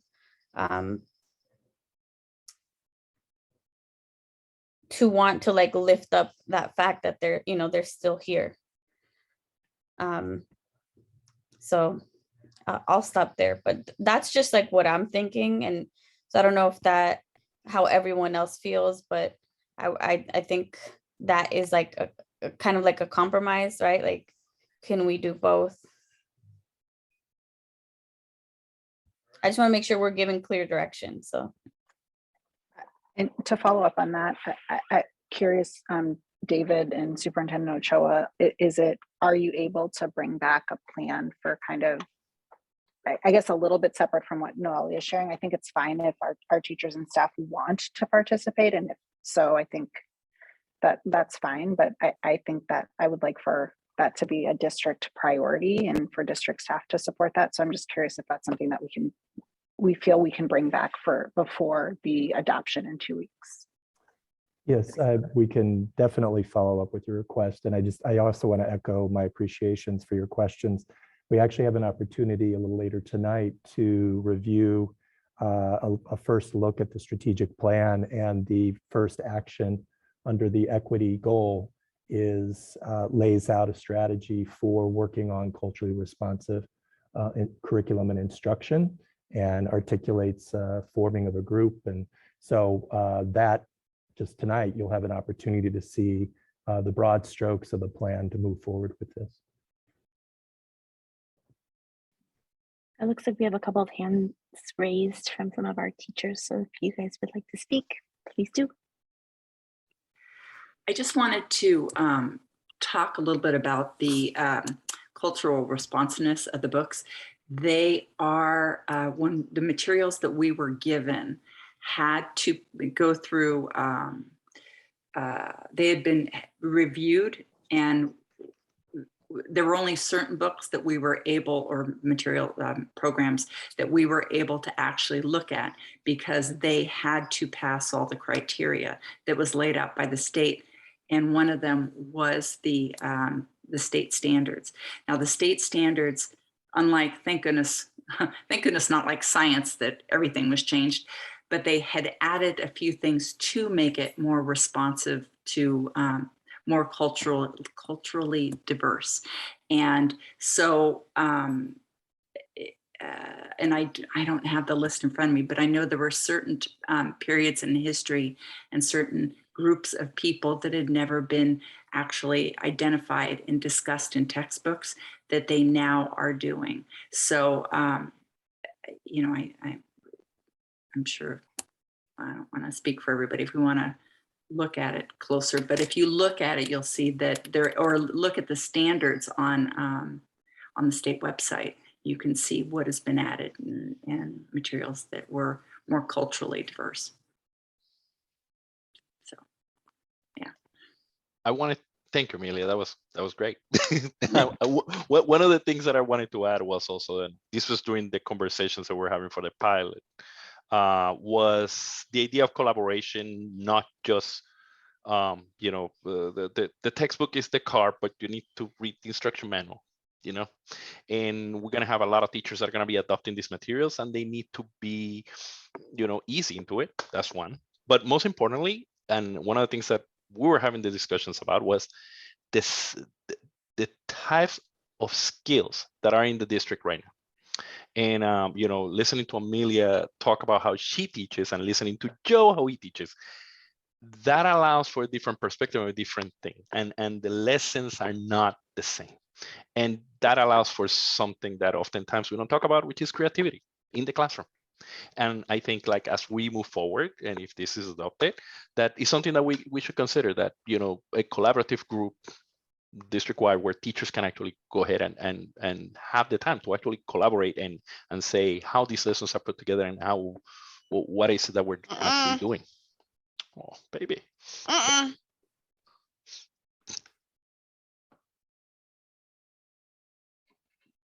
If I could just add onto Amelia's point, you know, there are specific, and I'm looking through them right now, so I don't want to do this at the same time, but there are specific standard points that were added in the last few years to our California social science standards, specifically on the topic of on different parts of gay studies and LGBTQ studies, and put in there in those pieces. And also, for example, a topic like the Bracero program in 11th grade is added in, right? Well, we don't have a high school in our district, but these are the pieces that were added in at different grade level points.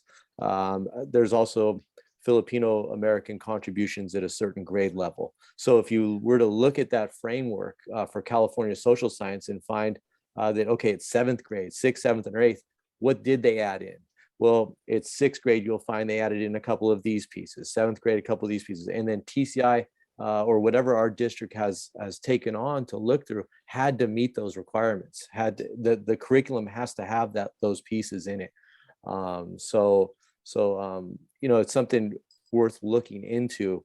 If you really want to know more about that, we can have another discussion. For example, I'm looking right now at contributions of LGBT individuals. That comes up in the framework inclusion for grades 2, 4, 5, 8, 11, and 12.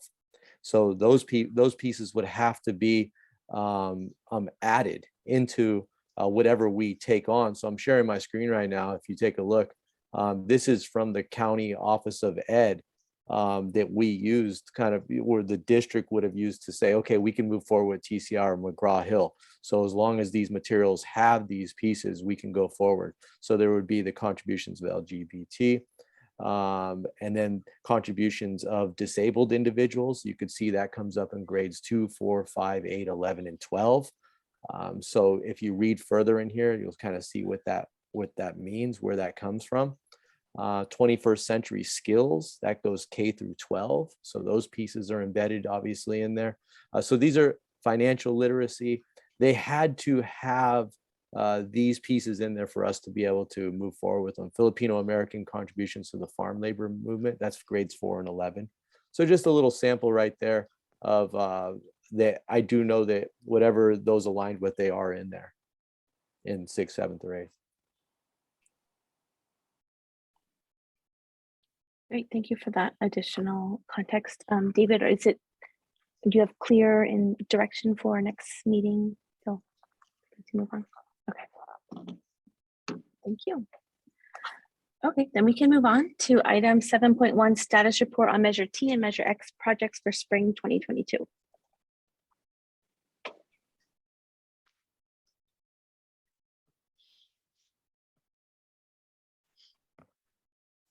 Do you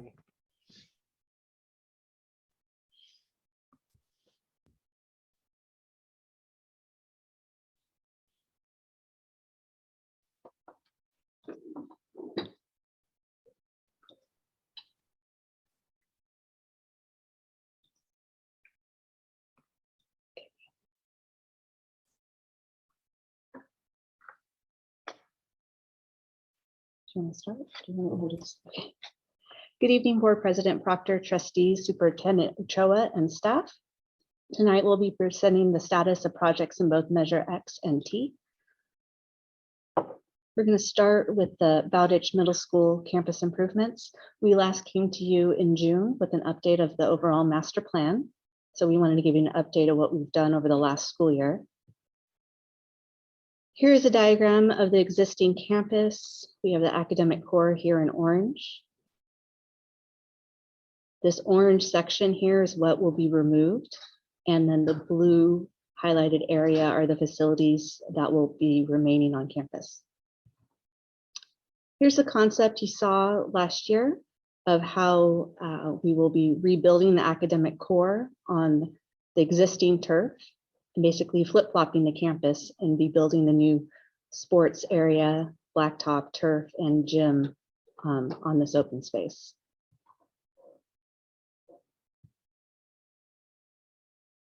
This is a little bit more of the concept developed. We have the drama science, which is phase 1 here at the bottom of the screen. And again, the academic core. These are bubbles. We will not be building round buildings. So this is what the campus will be looking like. This is the final build out. We have the drama and science in yellow at the bottom. We have the new classrooms that are replacing the existing academic core here in yellow. We have the library at the heart of the campus. We're calling this the academic quad. The new gym is on the top of the screen in green. It's gym and locker rooms on the same standard with the other gyms we just recently built.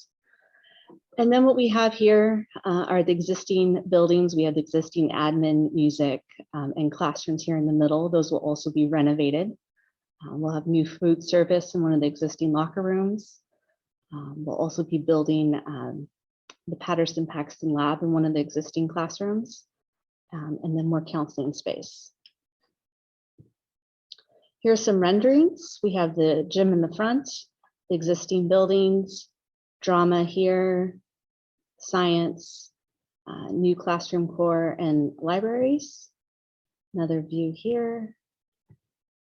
There's a floor plan of the gym and locker rooms. We're just able to fit it with being the existing building there in space. Here's the library. We have an AXO view here of the main library space. We have some collaboration rooms with glass into the main library so the students can be supervised. We have the KBOW studio here at the bottom right, and then also a flexible space.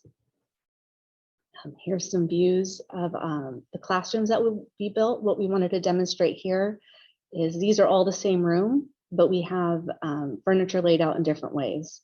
So there's a lot of flexibility on how to teach in these spaces. So view of the library. More classroom spaces on the outside. The gym renderings are a little farther along. This is showing the color scheme that we approved with the school site. It is blue and yellow, which is also their school colors. A little view at dusk. Another view from the street. Here's the color palette that was selected. We really want to be sensitive to the colors in nature that are found around the school. So I'm going to go with the coastal theme. And just also to happen to align with their school colors. So with our cost projection, we have a total budget of 87 million using both X and T. In April 2021, when we showed you some of those earlier bubble diagrams, the T scope was about 53 million. And then when we were in February 2022, we were after escalation, some inflation, We were at 65 million. At that time, we took a deep dive just to look at our scope to see if there was any scope creep, if there was anything in there that wasn't absolutely necessary to the program. So we went ahead and made some adjustments. We've also looked at accelerating the schedule. So we talked to the principal and then our focus group there, and we're able to move some of the scope forward with having a cost savings there. We also anticipate some savings from the science and drama classroom that's actually going to be bidding in the next week or so. That could then be brought to the Measure T scope. So we are going to be giving the school site as much as possible at 87 million.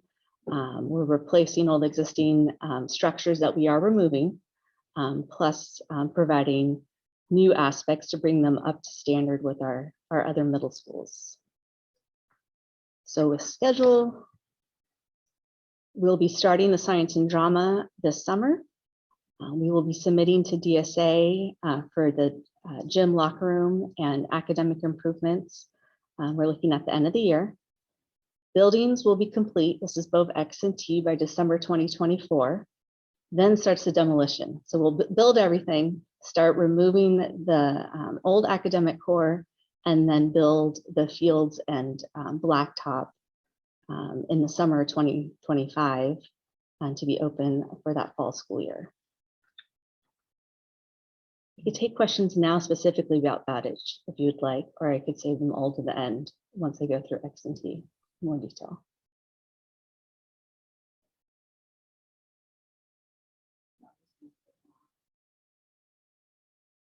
At the end is fine. Okay. I just had, sorry, just two quick questions. Yes. The 87 million, you're actually now saying it's down to sort of 65 because of cost savings, but that includes Measure X and T, correct? So the 65 million there was just the T scope. Just the T scope. Okay. And then in terms of the schedule, it looks like we're actually going to be able to, if I remember correctly, open up in December 2024, which is what, 8 months ahead of schedule then because of the cost savings. Right. So we're estimating about 2.5 million by escalating the schedule and savings. Yes, and then, but in terms of the schedule and timeline, I think we're looking at 2025 versus 2024. Mm-hmm. We're looking at a mid-year move-in, but then the site work has to continue. There's will be a lot of work to remove those old buildings as well. Yeah, definitely. Okay, thank you.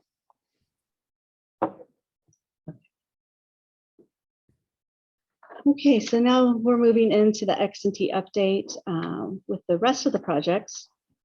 We are experiencing some delays at DSA, and that is the division of the state architect. The Valditch Science and Drama took 10 months when we were estimating 6, which is typical for a project of that size. So Patrick and I will be meeting with the Oakland DSA office to go over our projects that are still currently at DSA. And we also just submitted a few of the new NPRs this month, and there'll be a few more coming in the fall. So we'll be meeting with them. For some of our projects like the HVAC that are simpler projects, those are getting turned around very quickly, but the new buildings are taking longer than they should. So we'll be meeting with them to talk about our course moving forward to make sure that we can shorten that review time. Supply chain issues do continue. We've pre-ordered a lot of equipment, especially for the HVAC project. We're seeing a few delays there. And we're actually planning to purchase items now that we'll be using for next summer, for the next phase, because there's such a delay. Times that we're seeing now are triple what they normally should be. So we'll be looking at purchasing for the HVAC phase 2 over the summer. Our next bond sales, we originally thought we'd be selling this fall, where right now we're estimating into 2023, potentially 2024, especially when we look at the new school in North Central, when we look at actually starting construction. But with Measure T, with some of these DSA delays, we are not spending, we're spending the money on design, but the construction contracts aren't being signed in the original order we thought they would be.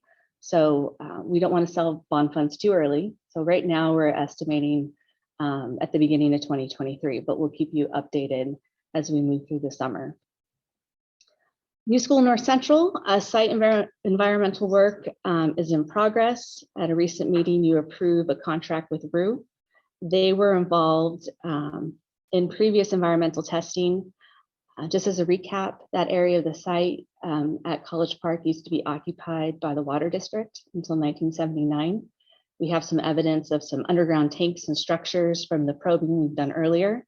We're having them work with DTSC, the Department of Toxic Substance Control.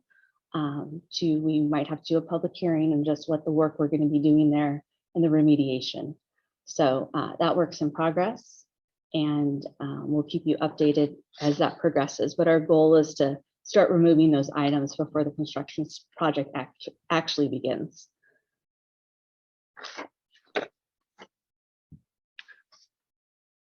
Abbott Gym restoration actually started last week. So we have wall insulation going in, sheetrock has begun, the flooring has been ordered. So all the balls are in motion, and that should be reopened for the start of the next school year. Now some construction photos. So George Hall, that started in February. You can see here we have our foundation poured and our structural steel is up in the air, and they have started in with wood framing. HVAC phase 1. This photo here on the right, just to explain a little bit what you're looking at. This is the new mechanical closet on the left-hand side of the photo, and the new ductwork. Most of these classrooms did not have ductwork. They just had a furnace in the corner. So by adding in the new ductwork, we're going to be able to circulate the air to current code and spread that throughout the classrooms. So right now we're working 2 shifts. They're going into classrooms at night, starting to put in the hangers to hang that ductwork. The ductwork's being made in shops right now for all these 170 plus rooms. And then trenching. If you've been by the sites, these 7 sites, you've seen fences up. They've started during spring break. They continue to work during the day and at night. Here's North Shore view. And then here at Laurel on the right, this is the new electrical switchgear. By adding air conditioning and reducing our gas consumption, we've had to bring in new electrical services to the site. So this here's an example of new electrical service. You can see all the conduits coming up, and that will have a concrete block wall around it. And then here at Lead, more trenching to bring it to the new electrical service. Foster City Field. I had to update this morning with new photos because the grass actually just went, the turf just went down yesterday. So on the right, it's a picture of what the base rock looks like before the turf goes down, new backstop, and then very exciting. Actually, all the lines were already in the turf when they rolled it out. So they did that in the factory, and the school's very excited. They're actually planning their end of the year events to use the new turf field because it will be completed just in time for that. Measure T, we are 80% in design or construction. So we feel very excited about this since the bond was just passed in 2020 that we've gotten that much scope of the 409 million in design or construction. So a few highlights here. Highlands and Lead were submitted to DSA this month. The solar RFP, we did put it once out in the spring, and then we ended up having not a lot of proposers wanting to propose on our project. So we took it back, did a deep dive and said, well, why are people not interested? So we've simplified it. We're looking at moving forward with just the carports and shade structures. We also had all the other roofs, and that's touching a lot of different buildings, and it got a little messy. So we've simplified it, and that will be going back out in June, looking at an award late summer, early fall, to then start construction in 2023.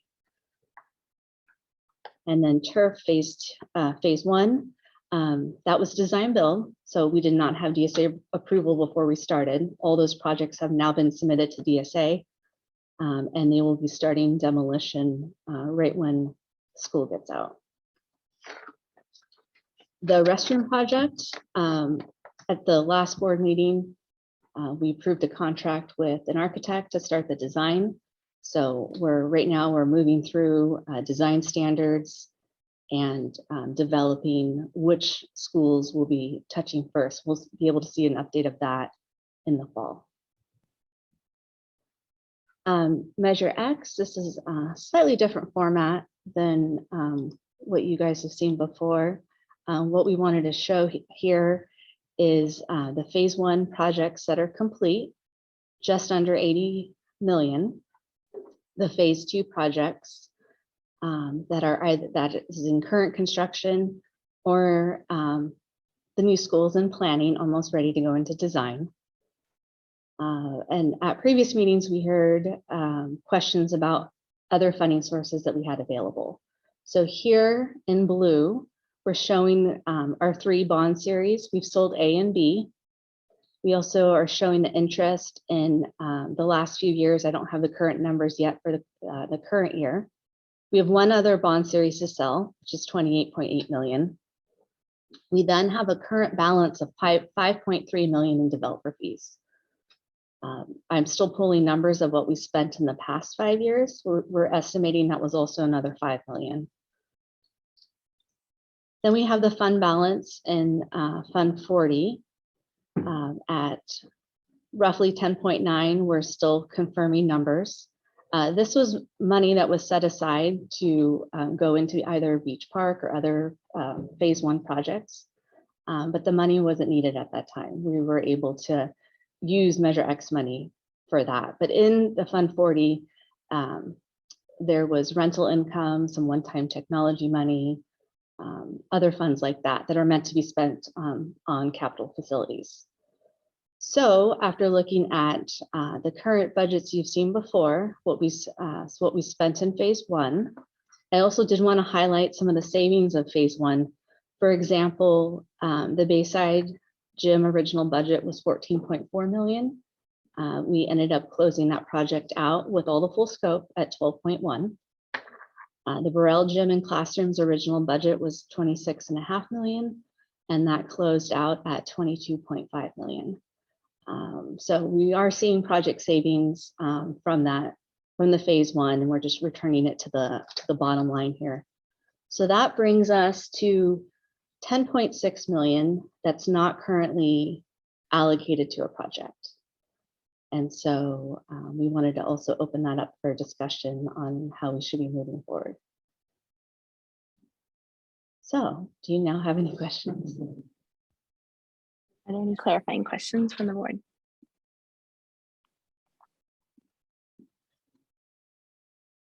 I have one. Sure. Actually. So I was comparing this current, I guess, spreadsheet for Measure T and Measure X to the one we have on our website from February 2022. And I was wondering if you could maybe explain a little bit. On the Measure T program expenses.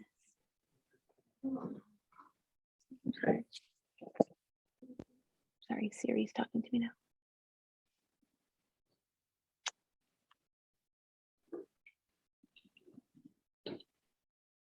Can you hear me? I'll try to on the program expenses, the Measure T. I don't know what's wrong with this thing. We have a hardwired one if you want to use. I don't know. Can you hear me? Okay. You can hear me? Okay. So anyways, Measure T, the program expenses, in February, it was 10 million and it's now 5 million. Could you help explain? Sure. And I did want to speak to that because currently in the budgets here for all the projects, we have 35% soft costs. Inside that 35% soft costs, there is roughly 3%, which we call program. And that's printing, legal fees, mailings, district staff salary who's working on these projects. So there's 5 million showed right here. What I would like to do is move 3% from each of the budgets here individually. Because when we had just basically four projects going on with Measure X, it was easy to then allocate like one project manager to one project and just move their salary. To spread that across here, like 15 projects, that's actually very difficult to do from the accounting side, is just then start reporting those district costs just on a program level and not track it by a project level. So what we showed here, we've increased a few of the project budgets, but what I would want to do is show taking that 3% out and moving it to the program line, which would bring it back closer to the 10 million. And the 10 million is estimated throughout the entire life of the bond. Okay, thank you. Any other questions?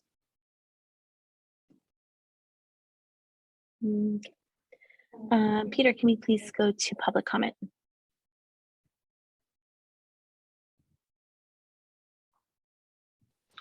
Yes, if there's any members of the public that would like to make comment on this item, please use the raise your hand functionality within Zoom now.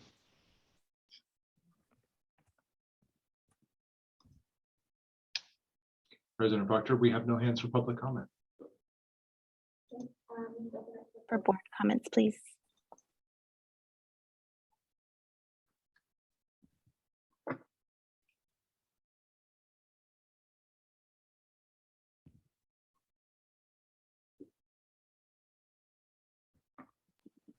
Don't everybody talk at once. Thanks for the update, for the presentation. Just major gratitude for the moving along of the projects in Measure T. So thank you all for that. It's great to see just everything, moving along quickly, seamlessly, etc. Excited about all of the projects. Thanks, for the updates. I did have one request. So I know you shared a little bit about like cost savings, and I know that so I'm hoping that we can have, I'm hearing it. It's probably my speaker. Oh, okay. Sorry, I'm like having a hard time focusing, hearing myself echo. Hello? I think it was me. No, it's still there. Maybe it's still you. I don't know. But it's fine. I'm hoping that we can have almost like a chart that has what was the projected budget, what, if it's completed, what the budget ended up being, if we have an updated projection, what it is. So all the cost savings that you're talking about, like we should be sharing that widely, right? Like that's great, because at a time when costs are escalating, at a time when, people are like, people are always asking and wondering about the budget. So I think that if we could have that in writing, like in the next presentation and kind of some sort of chart with both of the projects, I think that would be great. And it also just makes me think about just like community. I think a couple years ago, we talked about the desire to have like a quarterly newsletter on like project updates or something like that to the community. So I don't have like a specific desire around like it needs to be quarterly. Like I think whatever you all feel like makes the most sense, whatever is in line with kind of like the but some sort of regular update around both just like progress of projects and if there's like a simple way to kind of put some of the budgetary pieces in that as relevant, right? So like as projects are moving forward, as they're completed, whether or it's like a yearly snapshot or whatever, I haven't like thought through exactly what it looks like, and I'm sure you guys have better ideas than me about it, but I'm just kind of sharing, I would like for there to be clarity for us around what that looks like so that we can, you're sharing this number now around the 10 million in terms of savings, and, that we are kind of just having that on a continual basis so that we can be making, having those conversations in real time as we're saving money and thinking about where else it should go. And just that there's like continued community transparency around what's happening with all of our projects. Because for the most part, it's great, right? But people only hear about it if it's not great, or if it's over budget, or if something's delayed, right? And so how do we share just all of the progress that's happening? We can also share with you what we share with the CBOC, because this is easy to read, and then we have in-depth reports that we show them. So I can also share that with you, and then we can have some comments on if it's too much, and how we compare that down to something that's easier to share with everyone.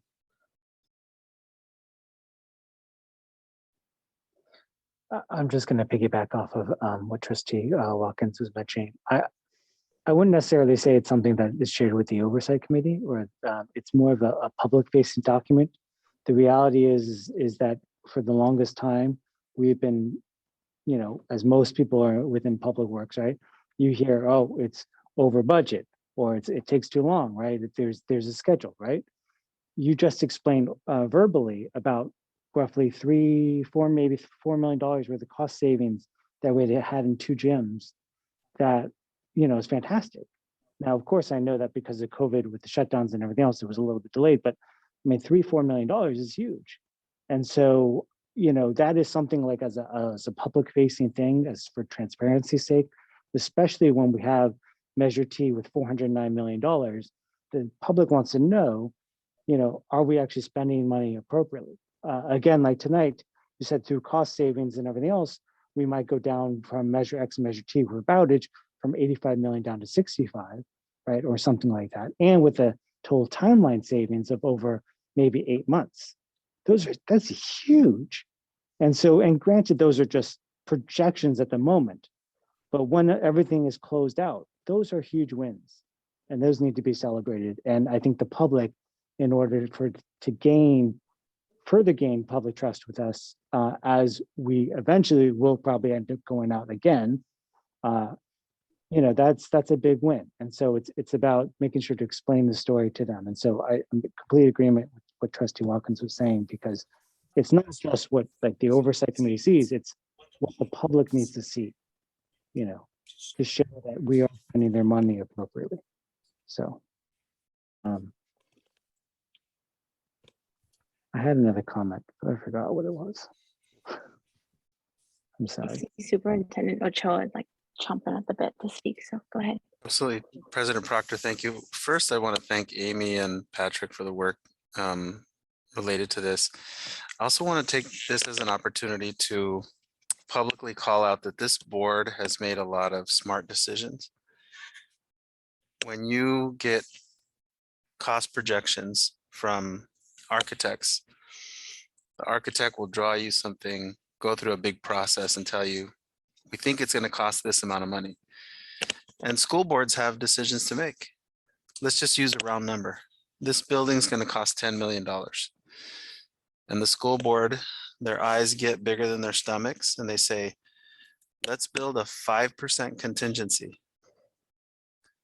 And then a pandemic hits and costs escalate. And lumber that cost this much a month ago costs, you know, 87% more a month later. And this board didn't do that. This board built in 35% in a contingency for each project. So that $10 million building, this board budgeted $13.5 million for that building. So what's critical to talk about is that these are very conservative fiscal projections that you all have made. And that's foresight and that's leadership. And then you have a team of people who are managing your projects for you and who are out there, you know, working these jobs and saying, chop, chop, let's get this going. And then because you've been patient and you've waited, you have $10 million to figure out what you're going to do with.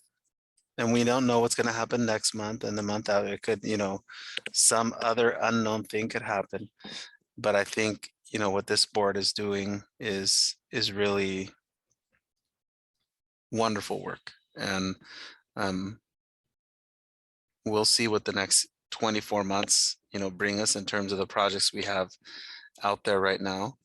But I expect that our built-in contingencies will continue to keep us within budget and keep us really safe in terms of delivering what these awesome voters have given the children in this community. Yeah. I just wanted to clarify. I think Trustee Chin made a comment that I wanted to just not to be like super diving deep here, but you mentioned 85 to 65. I think the difference is the Measure X, right? We're not saving $20 million about it, right? Okay. We're gonna put you on the team, Ken, if you do that. For Yeah, us. I'm like.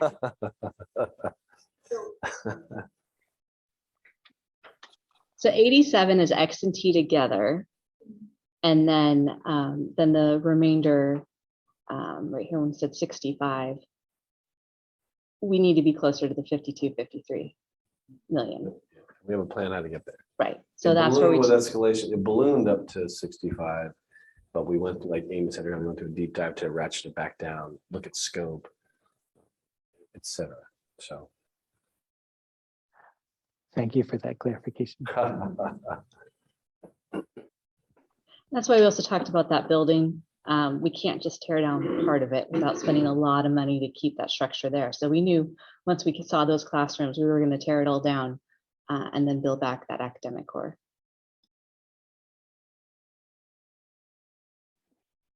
Oh wait, I wasn't done. Sorry, I didn't get to see my comments, all of them. I just want to thank you for the presentation and all of the work that's been done. I think one of the concerns when we were talking about Measure T to voters that before they voted was the timing, and obviously the budgets are was another thing, but to see these projects really hit the ground running and coming in under budget, including the Measure X projects, it's really great to hear. I know that at some point, or hopefully sometime soon, we'll have to talk about Measure X and what to do with that extra 10 million. And so I'd love to bring that back as a conversation, especially if, as we look at the school in North Central, what we've done with Balditch is we have like all of these things that we're going to do. So we know this is the scope and this is how much it's going to cost. We haven't yet done that for North Central. And so we currently have 23 million allocated, but we don't know, do we need more than that? Do we need the 10 million, or is 23 million sufficient and we can focus on something else? Really, we can't really decide until we know what do we need. So anyways, I'm looking forward to that conversation. And yeah, so thank you. I did want to say that the Balditch campus looks beautiful. I showed it to my kids. They're very jealous that they'll be in high school by the time it happens. But I do hope we bring back everybody, because I hear from parents that went to school at Balditch that it looks exactly the same, and I'd love for them to come and see it, many, many years later from when they attended the school. And then also just the Foster City turf field. My kids spent 6 years there. I've never seen it green, so this is beautiful to just have a green area that looks really fun to play on. So thank you for all of these updates. Thank you. Are there any other comments? Just to follow up, how many projects do we have with DSA now? Check. So right now, when we look at phase 2 HVAC, those are 8 sites. There's 8 packages that just alone there. We have Highlands and Lead in DSA now. Meadow Heights and Parkside will be going in during the summer. So I'm most concerned about, and Sunnybrae is still there. I'm most concerned about the MPRs. What we're finding with the HVAC, it's a limited review, and we actually already have comments back. Phase 2. For phase 2, not phase 1, of course, we were approved last year. And then we also have the fields in for turf phase 1. It's called access only. So they're only looking at how you get to the field and parking. So that should be easy. Those we see quick turnaround. It's the new buildings that sometimes linger. They actually outsource to other offices because Oakland's so busy. Oakland's the office for the whole Bay Area. So we'll be sitting down with them to talk about all the projects we have there. And Amy, didn't we spend $1 million in fees with DSA in the past year? We will be paying about $1 million by the end of this fiscal year, just this current fiscal year in DSA fees. So that's really important for them to realize. I do understand that when it comes to HVAC, they have prioritized and expedited those type of projects because of the pandemic and COVID and the circulation error. So I'm happy about that. And you guys are meeting with them Friday, tomorrow, or next week? Next week. Yeah, we reached out to the director. She was very responsive to us, and she offered to meet with us to review all our projects. So we're taking her up on Great. that offer.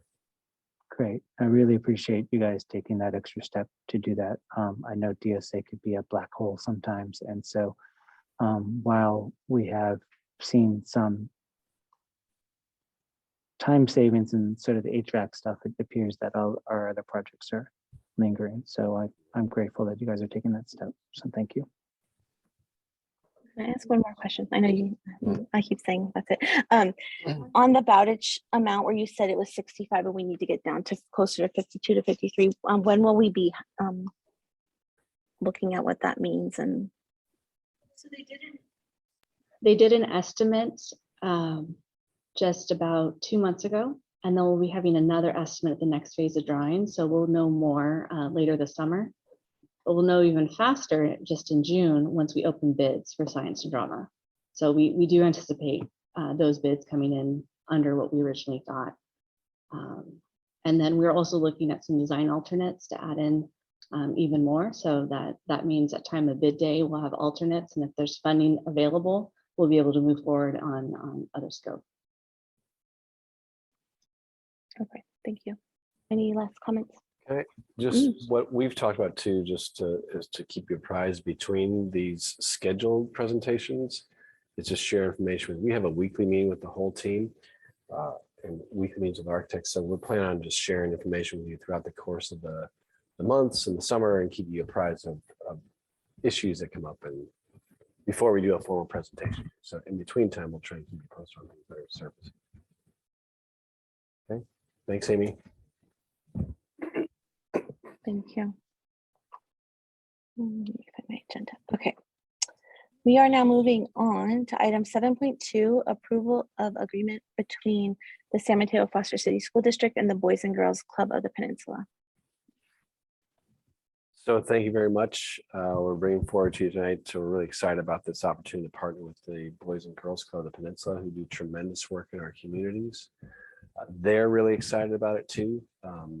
What we have in front of you this evening was a collaborative effort from a lot of people on our team and their team too. I want to thank Dennis and Danielle and Tiffany and Mac and Jenny and Ruby from their team. I may have forgotten some folks who, and Anne, who did a tremendous job putting this all together for us. So thanks to Anne too. But we're really excited about bringing this forward to you about starting this out at San Mateo Park. And we envision this as a long-term partnership. In the cover sheet we provided to you as well too, we share that we envision that this program will grow within our district, that we'll look at alternate source of funding as we look to expand this program. We've had this great discussion with the Boys and Girls Club. I know that members of our team have been out there to programs they have in place in Redwood City and seen the huge impact it has on students and their families with resources that the Boys and Girls Club generously are providing to us. And so we're bringing this forward tonight. I wanted to thank also the Redwood City team who share with us a template to work from. We're asking for your approval for this agreement between our district and the Boys and Girls Club. This is for the first year, and then we look to expand it in the years to come when we look at alternate funding sources to expand this program for our students and families. And we look forward to them partnering with our school sites to help our students. Thank you. Are there any clarifying questions from the board?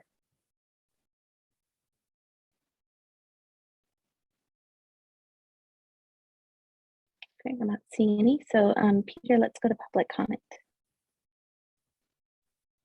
Are there any members of the public that would like to make comment on this item? Please use the raise your hand functionality within the Zoom now.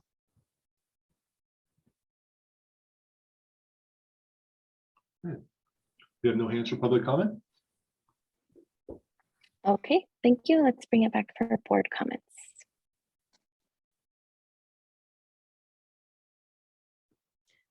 I can start. I just want to say that I'm so excited that we will be partnering with Boys and Girls Club again. I'm sure I've said this before, but my son went to Boys and Girls Club from basically kindergarten until like halfway through the 2020. No, wait. I think I don't remember when they shut down, but they definitely shut down during the pandemic. And my son definitely felt that loss because he loved the program, loved the staff, and really to this day, I think misses it very much. But I'm really happy that we will be partnering with them again and that this will lead to, expanding childcare for our for our students that need it the most and that need that enrichment and that support and the alignment with after school care and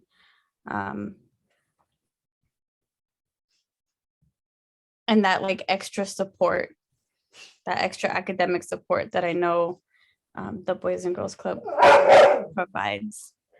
So sorry, please ignore my dog. My son is like pretty sick right now, and even though like he heard Boys and Girls Club and he like immediately perked up. So he's I don't think he'll be able to, to benefit from the Boys and Girls Club in the future. It's always going to be a part of his history. And I'm really glad that more kids will be able to experience that. And yeah, so thank you. And thank you for everyone that worked really hard on making this possible.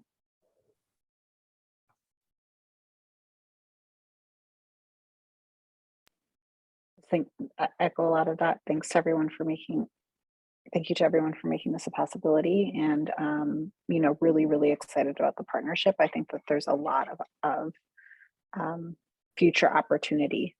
So looking forward to this kind of being the beginning of a lot of important, just more partnerships, more support for our kids, more folks. I think about the implications for the North Central School, community school, for just, the work that what we're doing as a district. I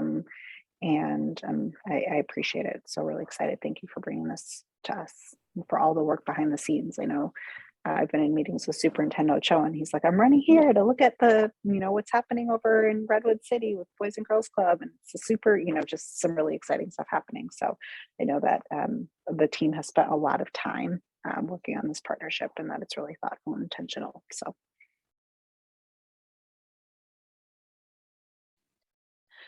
I go back and I think about the annex presentation, where we heard from a lot of members from the San Mateo Park community about the need for childcare and affordable childcare. And this is such an exciting opportunity for that community to suddenly now have access to that.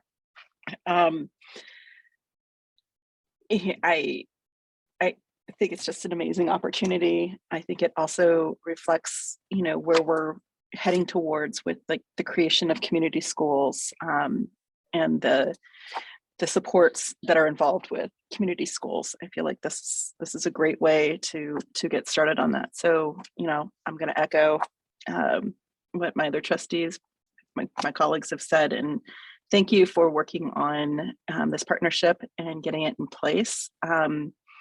And I can't wait to hear updates as it goes forward.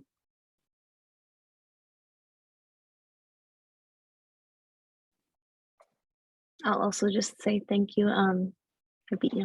I think that the Boys and Girls Club plays such a vital role in our community, and I'm really looking forward to the partnership with our school district. And so I just can't wait to see how it goes and all the exciting things that it will bring to the students here. So thank you.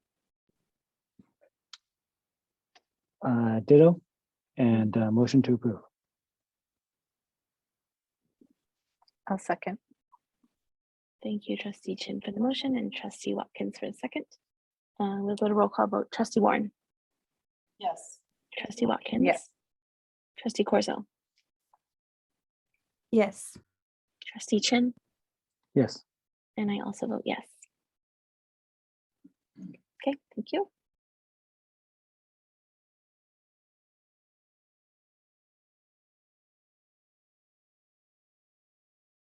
We're going to take a 5-minute break just to kind of refresh, and we will be right back.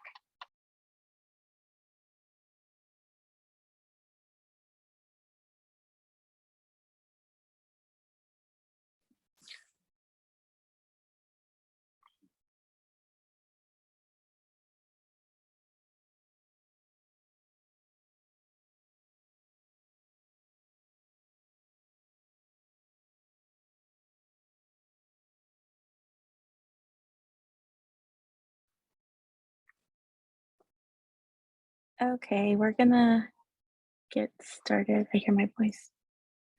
Okay, is that my? Oh, that's you. Sorry. Okay, item 8.1, approval of proposed changes to board policies, conduct, discipline, questioning, apprehension, and administrative regulation discipline. And board President Proctor and members of the board, tonight's presentation is a second review and a recommendation for approval of the changes to these board policies.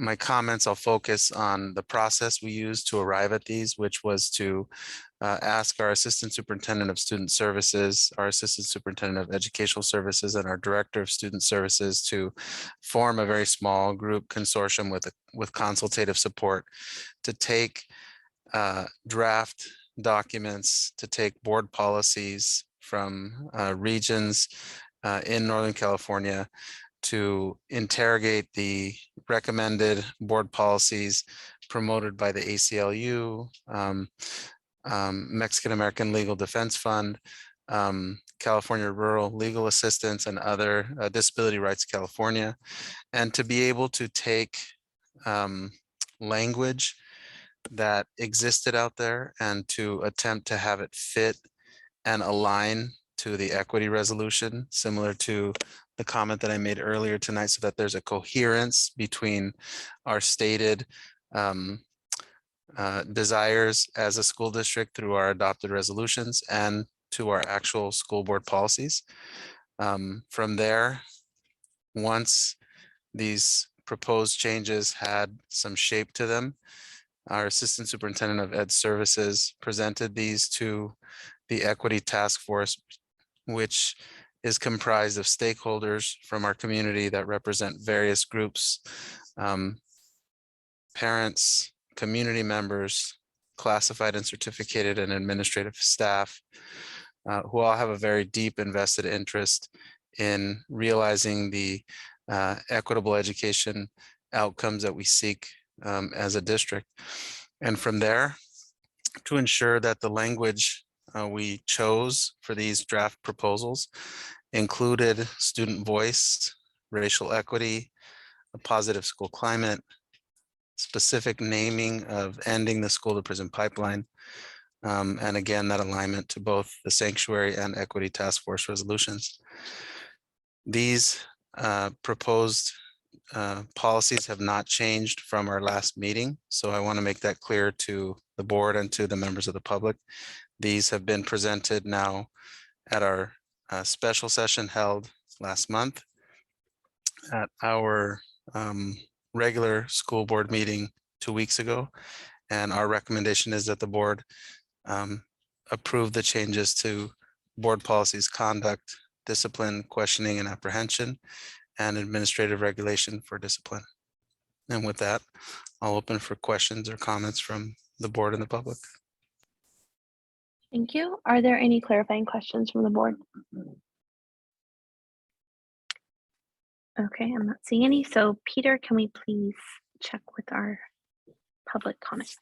Yes, if there are any members of the public that would like to make comment on this item, please use the raise your hand functionality within Zoom now.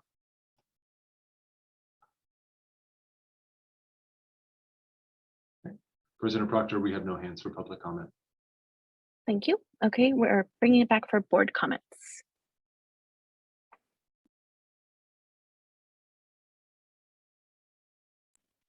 there are no comments, I will make a motion to approve the changes to board policies on conduct, discipline, and questioning and apprehension. I'll second. Thank you, Trustee Watkins for the motion and Trustee Corzo for the second. We will go to roll call vote. Trustee Warren, Yes. Trustee Watkins, Yes. Trustee Corzo, Yes. Trustee Chin, Yes. and I vote yes as well. So those have been approved. Thank you. Okay, moving on to 9.1, AB 1200 public disclosure of cost for salary increases for management and confidential employees. Good evening, members of the board, Superintendent Ochoa. AB 1200 requires that school districts identify funding sources and publicly disclose any substantial cost increases such as employee raises.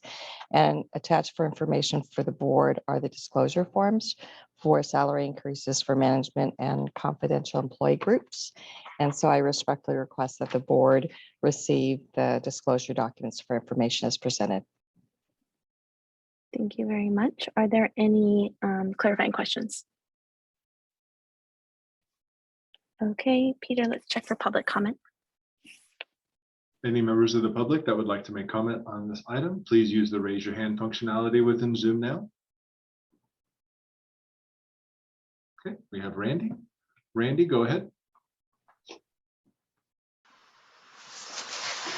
Hello, good evening to the board and to the other cabinet members and superintendent. I am very curious about the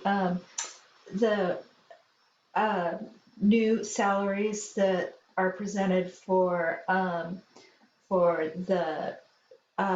superintendents Ochoa, Gaffney, and Chambliss, and for the percent raises that are indicated here. And I'm curious about kind of the justification for these percent raises. I had a hard time finding Mr. Gaffney's previous contract, but from what I can tell, just from the Transparent California database, his salary represents an over 33% increase compared with his salary from 2020. So over 33% from 2 years ago. That seems really substantial. And you know, with Superintendent Ochoa's, his really seems in line with what other superintendents are making currently. And I would just really remark that, I mean, and these are uncomfortable comments to make, but some of the most recently, some of the high level promotions that have been coming within the district have been men, whereas overwhelmingly in education, those positions are held by women.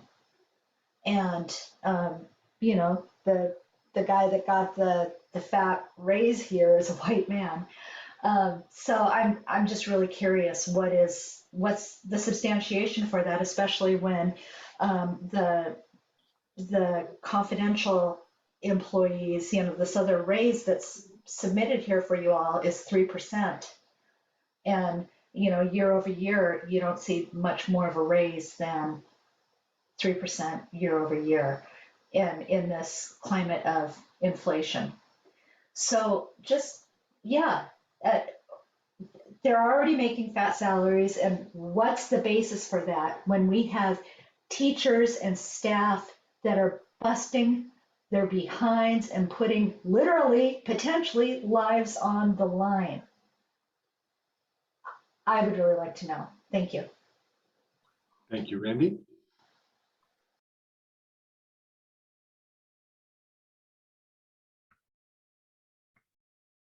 Okay, President Proctor, there are no other hands for public comment. Thank you very much. Let's go to board comments, please.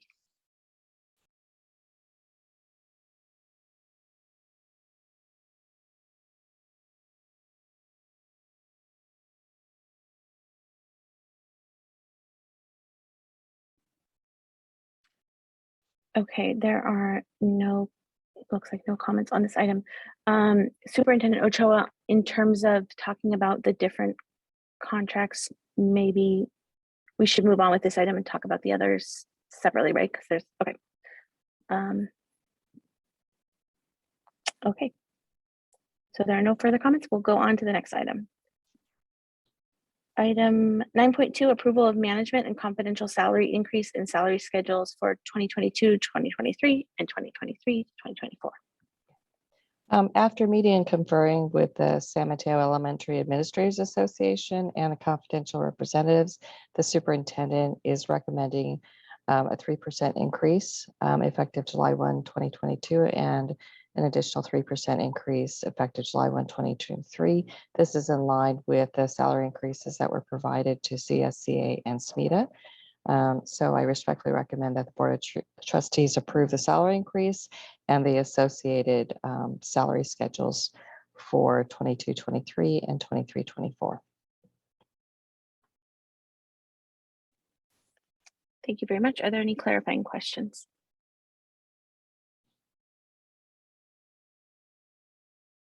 None? Okay, Peter, let's go to public comment on this item. Are there any members of the public that would like to make comment on this item? Please use the raise your hand functionality within Zoom now.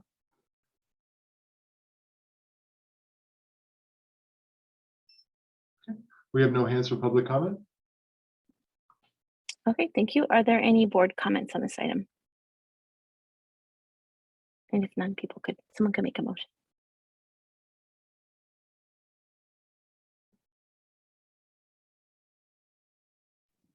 Motion to approve. I'll second.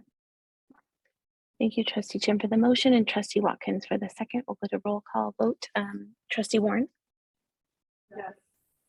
Trustee Watkins? Yes. Trustee Corzo? Yes. Trustee Chin? Yes. And I vote yes as well. Okay, that is approved. And we will go to item 9.3, approval of substitute teacher salary increase. Thank you. For the past couple of years, there's been a shortage of substitutes, not just in our county and for our district, but really in the state and nationwide, excuse me. And so in an effort to attract and retain substitute teachers, the district is proposing to increase rates effective July 1st, 2022. So our day-to-day substitute increase to $200 per day. Our long-term and permanent substitute teachers increase the pay to $250. And then in an effort to provide additional incentives, there are additional increases based upon whether they work 15 days or 30 days. So I respectfully request that the Board of Trustees approve the salary increase for substitute teachers. Thank you, Sue. Are there any clarifying questions on this? Go ahead. I would like to add a few remarks, President Proctor, if that's okay. Part of the idea behind making this what we believe to be a very important shift in substitute teacher pay is to be able to achieve something that's very important to the long-term health of the district, which is when we started this school year, we had approximately 22 long-term substitutes, basically permanent substitutes, people that signed on and said, we'll be there 180 days or all the days of the school year. And with the pandemic, what we found was that as staff needed to either go home to be with family or needed to resign for a variety of reasons or take long leaves for maternity or paternity, what we found ourselves in a situation was we had our teachers who have different assignments like reading support or math support or social emotional support.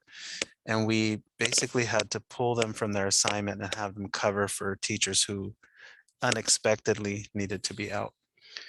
And part of the reason we started with 22 was that it was very difficult to have people sign on for the task. And we realized that there was a gap between our permanent substitute pay and what others could seek at districts that are just down the street from us. So we think this is really going to help us become highly competitive. And we hope to start the school year with 38 on-site permanent substitutes next year. I don't think next school year will have the same intensity as this year did in terms of returning from the pandemic the way that we did.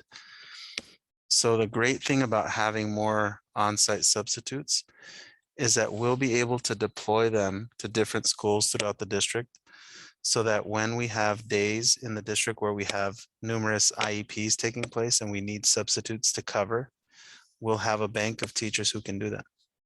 And when we have instances where, say for instance, we're interviewing for a position and we want 3 or 4 teachers to be on the interview panel, sometimes we have to send one of the teachers back because we don't get a sub for them.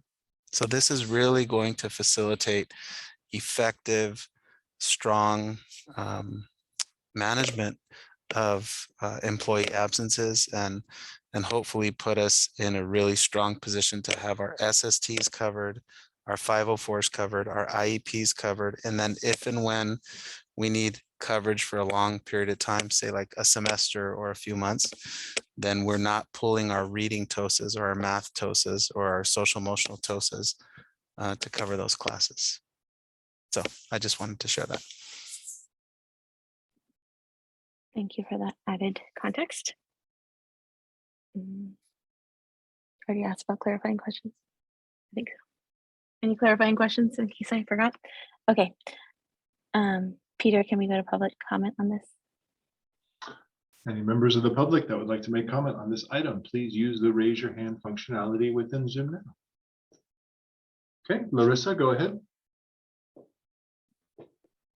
Hi there. I just wanted to publicly comment because as a TOSA in this district, primarily since January of this year, I have spent 2 to 3 days subbing in classrooms, being someone who is split between 2 sites.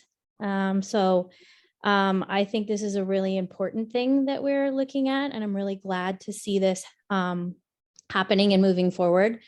I just want to say that I'm a language and literacy TOSA, and I serve students at 2 schools. And every day that I am pulled to sub in a classroom for a teacher who is out takes me away from being able to do intervention work. And so being data driven and trying to measure the impact of intervention and reading support for students has been really challenging for me, because if you think about a 5-day week and 2 to 3 days a week, that's, you know, like 60% sometimes of my job. And it's taken away from me being able to serve the 40-ish students that I serve between the 2 schools. I'm glad to see this on the agenda tonight. And I just wanted to speak up as somebody who has been impacted and who knows firsthand. You know, I'm here and I show up every day and I want to serve the students. So when I'm asked to sub in a classroom, I do it. But I also know the impact on the other end of the students that I should be working with on those days, and how I haven't been able to kind of, for lack of a better phrase, move the needle for them as much as I think I could have if I was able to serve them the 5 days a week. So thank you. Thank you, Larissa.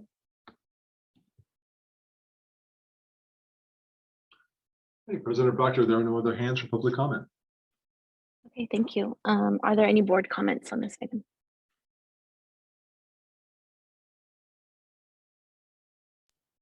I motion to approve this agenda item.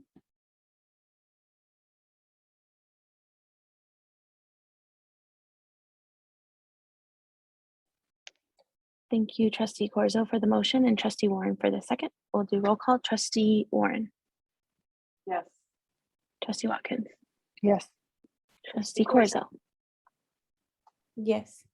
Trustee Chin. Yes. And I also vote yes. So this one is approved. Okay, item 10.1, first read San Mateo-Foster City 2022 to 2027 strategic plan. Superintendent Ochoa. Thank you, President Proctor. Tonight's our first public review of the proposed 2022 to 2027 strategic plan. I want to start my remarks by acknowledging and thanking the over 70 stakeholders that have attended strategic plan committee meetings, many that took place in this room, or strategic plan subcommittee meetings, those that have taken place in the annals here of the district office, for their commitment and for their very crucial contributions to the work related to the strategic plan.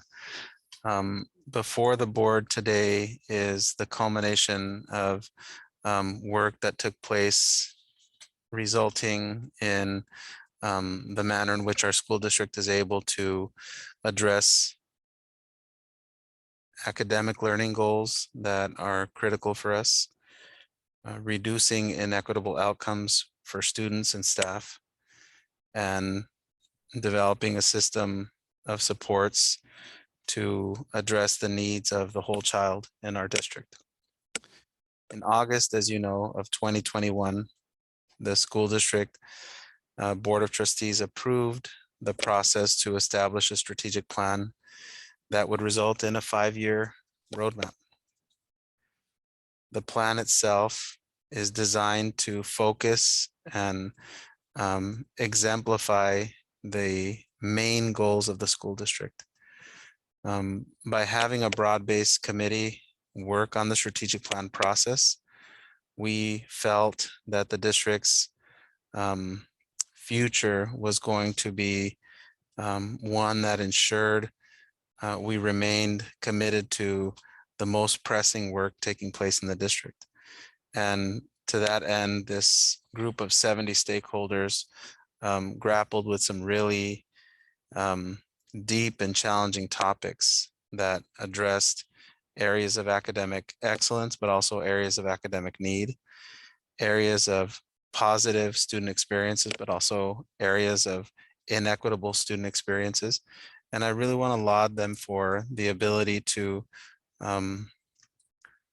confront that work and to really challenge ourselves to see the strategies in the future become more equitable and become the calling card of the future of the district. At the end of the large strategic plan process that took place from August until December, this strategic plan committee made recommendations to this board in January that identified some critical areas of focus. At that point in time, the school board held a special session and 2 consecutive regular school board meetings agendized the topic of creating goals for the strategic plan. And the board adopted goal 1, which is creating learning opportunities for all pre-K through 8th grade students, resulting in closing the achievement gap and culminating in personal and academic success in high school and beyond. Goal 2, reduce inequitable outcomes for all students and staff by prioritizing equity, access, and inclusion. And goal 3, provide a safe, caring, nurturing, and culturally responsive environment for all students to meet the needs of the whole child. Once the board reached the point of adopting those 3 goals, it became incumbent on the district's leadership to establish a process to bring stakeholders back to the table, to dig in to the very detailed and difficult work of how to achieve these goals over the next 5 years. That resulted in the establishment of subcommittees that addressed unequal discipline, achievement monitoring, culturally responsive practices, district-wide multi-tiered systems of support, English language arts, English language development, math, equity analysis, inclusion for children with special needs, LGBTQ+ inclusion, safety and empowerment, student and staff mental health, staffing equity, social emotional learning, and a safe school climate.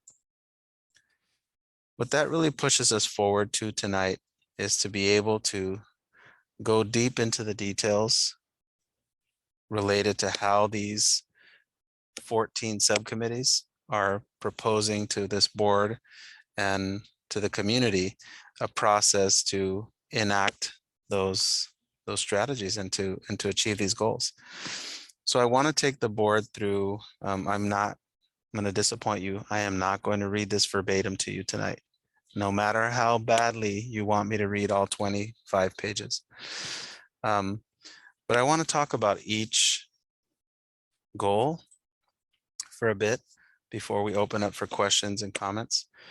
In the achievement goal, we're making some pretty important and what we believe to be very fundamentally strong changes to our practice and additions to our practice. And they really begin with a deep commitment to professional development.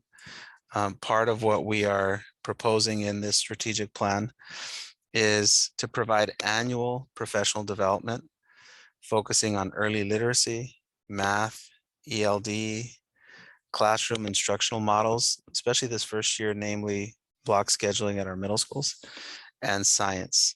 And what we're proposing is that we put resources behind these focus areas.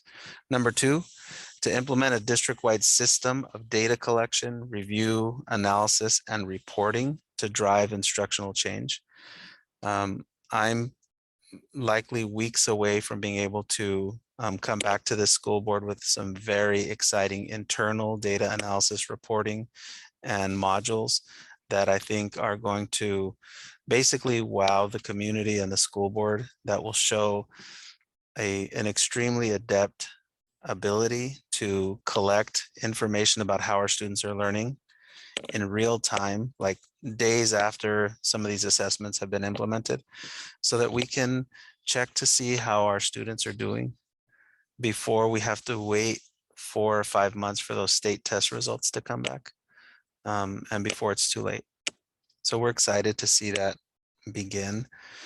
We're also investing in a district-wide math instructional coaching program that intensifies coaching supports and mentoring supports for 3rd, 7th, and 8th grade math teachers next year, and acknowledges that the work to serve our English learners must continue, namely providing claves, or cultivating linguistic awareness for voice and equity in schools, in a partnership with Stanford University to serve upper elementary English learners in developing strong language and literacy skills.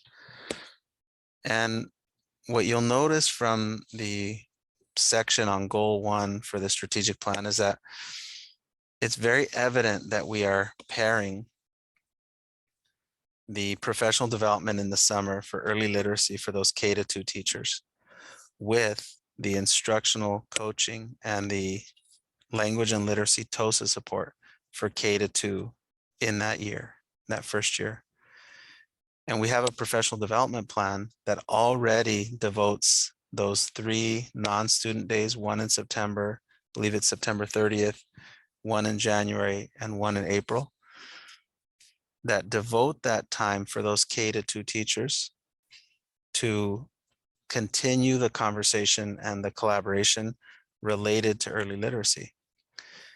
So a person reviewing this plan might say, if you have K-2 teachers and you focus so much so on early literacy professional development, then aren't you missing the boat with giving them science professional development or math professional development or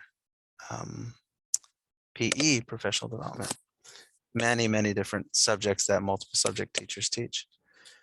And here is the fundamental strategy we're using as an administration. We're saying, this is a 5-year plan. So that training will be given to teachers in the K-2 range, but it won't happen the first year, because what we want to do is provide deep professional development and pair that with the TOSA support that's ongoing the whole year, and those 3 non-student days to fit it all together to create that coherence and that instructional change. So 3rd grade teachers, as you can see in the plan, this summer are invited to receive those very highly focused math instructional strategies training,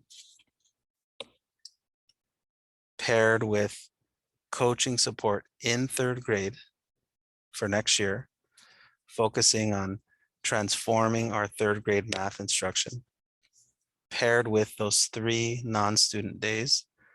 So it's going to feel very coherent and very connected.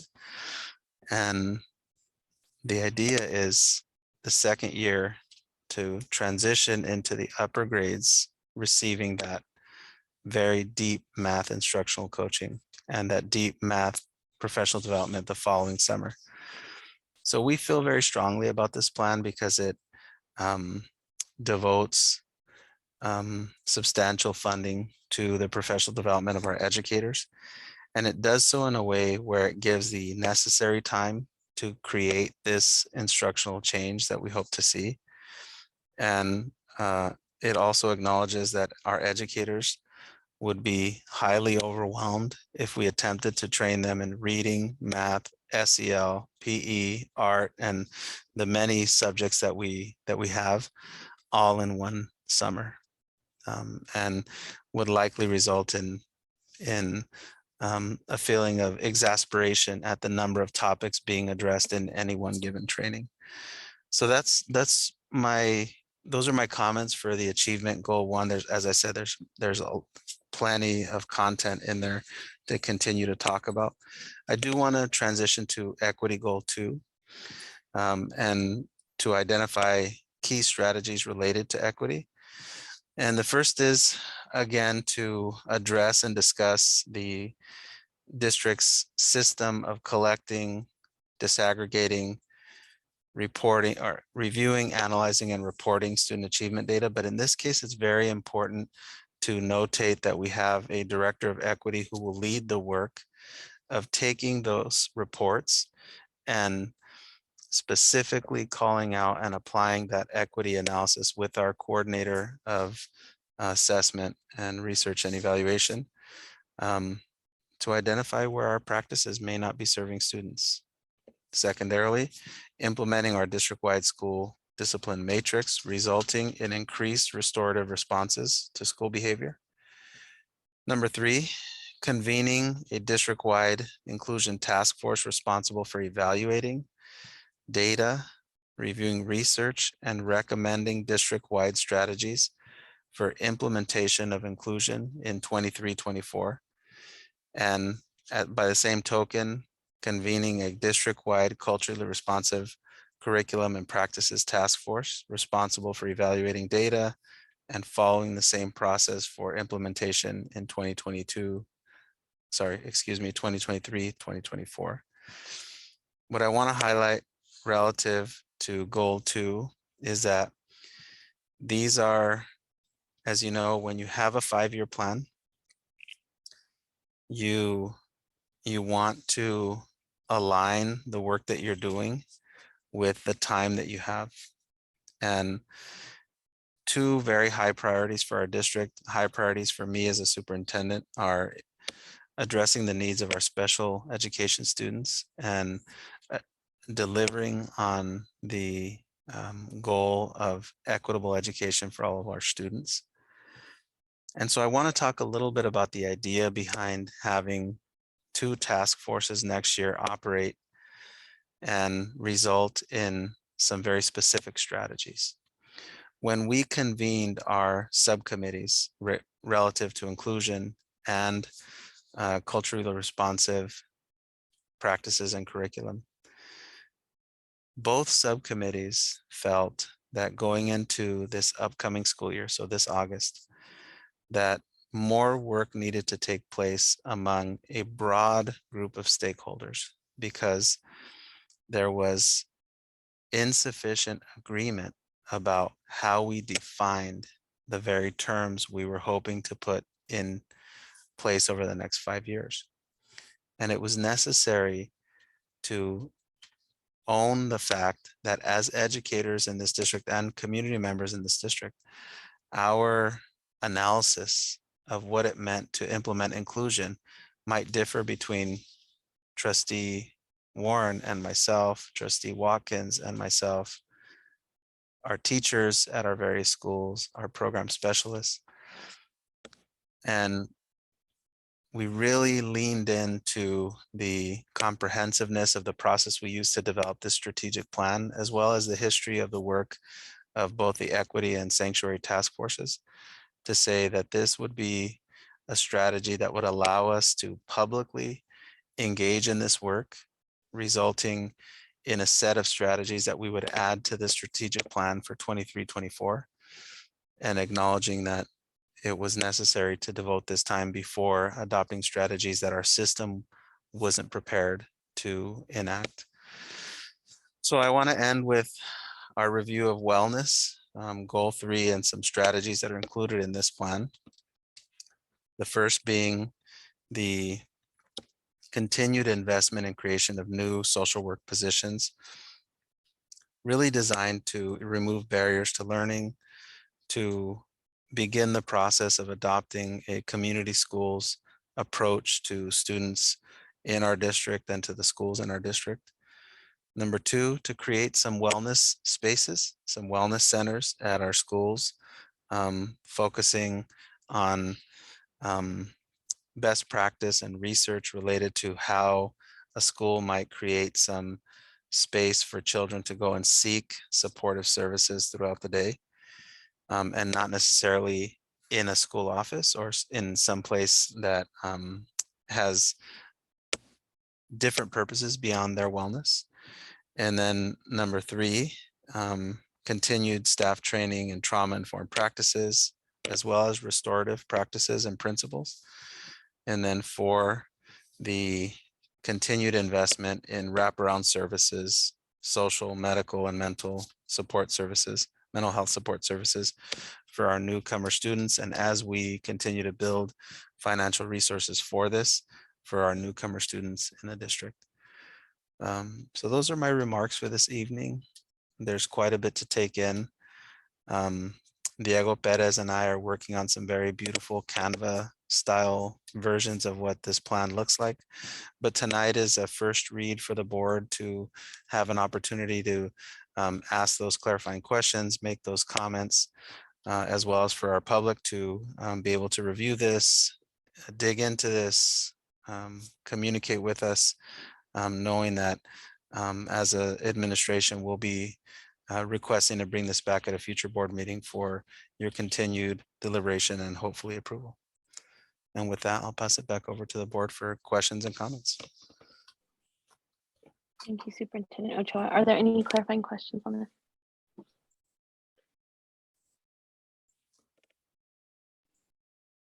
I have one question, which is around, so there's a creation of some new task forces and just kind of wondering kind of the vision for incorporating the task force that currently exists, such as Equity Task Force, Sanctuary Task Force. Maybe I missed it, but I didn't see them kind of included in this plan. So I was just curious. Yeah. Absolutely. Thank you, Trustee Watkins. What we wanted to do was, as it pertained to the language that you see here, is to really debut what we added to the conversation. So one of the things that you'll see when we merge everything together is because as you know, you adopted a local control accountability plan a year ago. So there are a whole bunch of components from that plan that are also going to be added to this. So what you'll see is the interweaving of the Equity Task Force and Sanctuary Task Force work, along with the pre-existing LCAP strategies and actions that are not included in this document, combined with this particular document. And that's when it'll all come together for the board.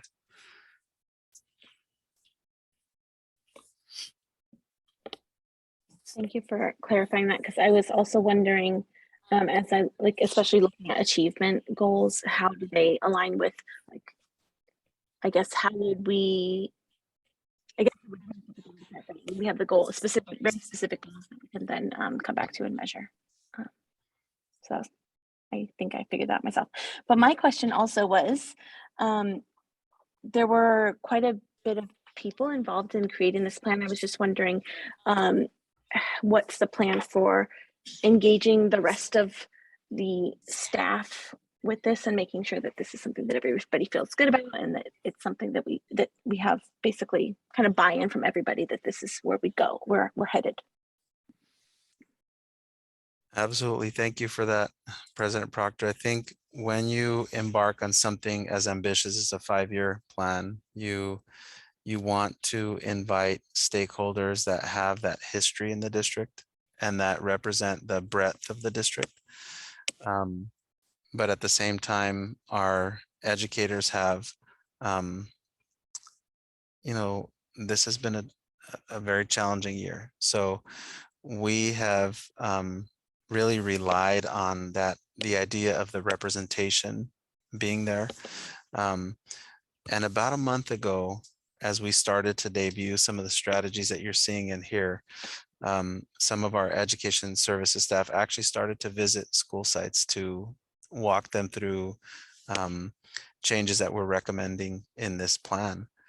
And what's coming up for us in the weeks and months ahead is, you can think of it as a roadshow. Our education services team, Kenyetta, Pam, David, and myself, visiting these school site staff meetings and presenting on the strategic plan to really bolster just the broad understanding behind it, and to answer any of those questions that might be lingering out there about what maybe the process was to arrive at this, and as needed, to be able to give context to our employees and really build up that confidence in the strength of the plan. Thank you. Any other questions?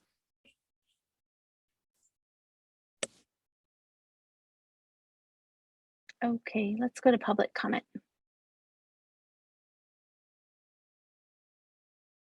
Are there any members of the public that would like to make comment on this item? Please use the raise your hand functionality within Zoom now.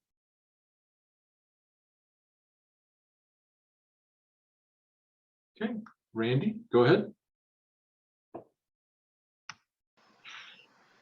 Hi, good evening again. I just wanted to follow up on Trustee Proctor's question about the process for kind of getting buy-in for the strategic plan proposal.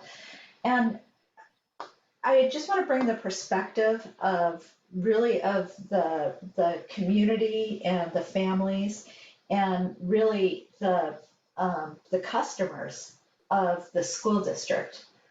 And what I heard for stakeholder engagement was the employees of the school district and getting them on board, and for the strategic plan process, are those the stakeholders? Are those the only stakeholders? Or is it, because what I'm hearing from the meeting tonight is we got to market our wins with saving a few $1 million so we can go back out to our public to fund some more bonds. What the public really cares about is safety and achievement of the students in schools. The public really, I mean, this is not an opportune time to be presenting this at the very end of the school year when everybody's engaged in back to school night, which, it was, or the open house. One of my kids, their open house was tonight. This is a very busy time of school. How many other kids had open houses tonight? And, how many people, you haven't announced how many people are logged on tonight. I'm the only person that's commented. I'm very concerned about how you're viewing who are these stakeholders. And I would submit to you that you have a whole lot of important stakeholders, which are your customers, which are, it's the community. And really, for the board, it's who you need to be representing. You don't represent the district, you represent the constituents. Thank you. Thank you, Randy.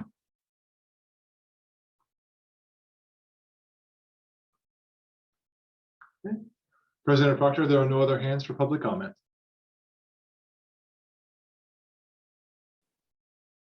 Thank you. Sorry, I did forget to tell everybody how many people there were. I think we had 48 at one point, where there's currently 35 participants. So I will go ahead and bring it back to the board for comments.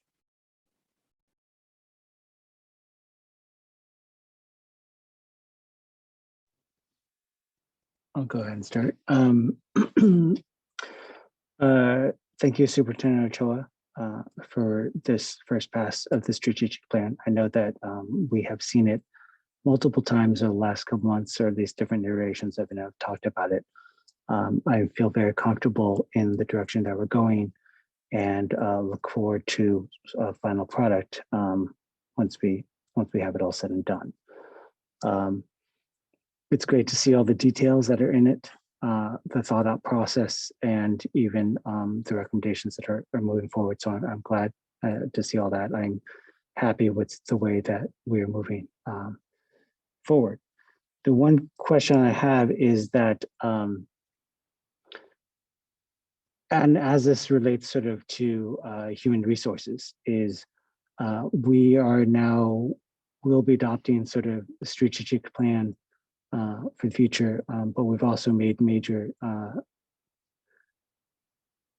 changes to the organizational structure of our organization. And I know that in previous conversations, a lot of it has been done for the strategic plan. And so what I would love to see is maybe in the next read of the strategic plan, or when you come back, a full sort of, in some ways, organizational chart to really highlight how and why maybe you've moved people around and put people where they are and hired different places, to make sure that it does, so that aligns, so that's very open and transparent to the public, that we have made some major organizational changes here, and there's a reason for it. And so I think that if we could bring that back or include it as part of the strategic plan, that would be really great, because I think that would be really transparent for the public. Because from what I've heard and seen is people see that we're hiring a whole bunch of different directors, but there's a reason for that. And I don't think that plan has really been brought to the public yet. So my comments, again, strategic plan, everything is moving. I want to thank everybody. Thank you and the rest of the team for all their hard work. What I would love to see is sort of, again, the next sort of alignment as it relates to the movement around internally here in the district office. Thank you. I can follow up on that. Yeah, super grateful to everyone that's been involved in the process. I know there are a lot of community members and stakeholders that have been dedicated a lot of time to getting us here. And so just really continue to be grateful for everyone's investment in this. I'm also just really appreciative of the alignment. So kind of, you know, as you were saying, Superintendent Ochoa, right, we're, you know, investing resources and curriculum to support certain grade bands and supporting with professional development and coaching and all of the pieces, right? Because I think, you know, that's all backed by research and best practice and, you know, adult learning and all of those things. And so I think it's very strategic, which is great. It's a strategic plan. I will just echo kind of what Trustee Chin said.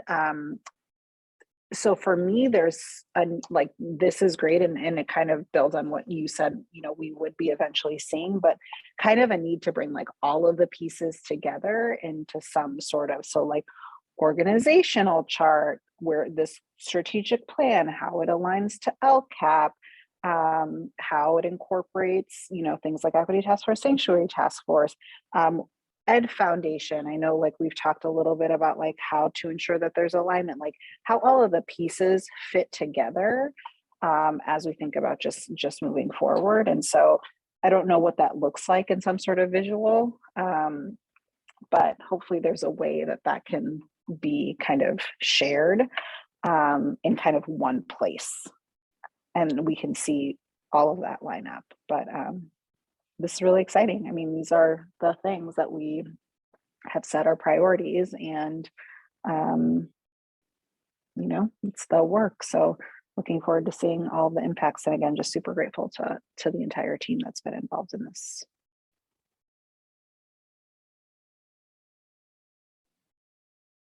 I would also like to add my thanks to, the team of, oh my gosh, what was it, 70 stakeholders that came together, both, throughout the district, parents, PTA members. It even came to us at the end to come up with the goals. In order to make any strategic plan work, we do need to have employee buy-in, because these are going to be the ones who are delivering on a strategic plan. That said, I also can understand wanting to give the public basically, we're their public school system. And I can understand from a public standpoint, wanting to see the return of their investment. They're investing in us, they're investing in our district in terms of, the taxes that they pay, in terms of these measures that we pass. So I would love to see that incorporated into some, big rollout of, like, here's our strategic plan, and here's what we're going to be doing for the next 5 years. And this is how we're going to impact, the children in San Mateo and Foster City. So I really hope that will be in the works, and just, make it a big celebration of all the good things that are coming down the pike.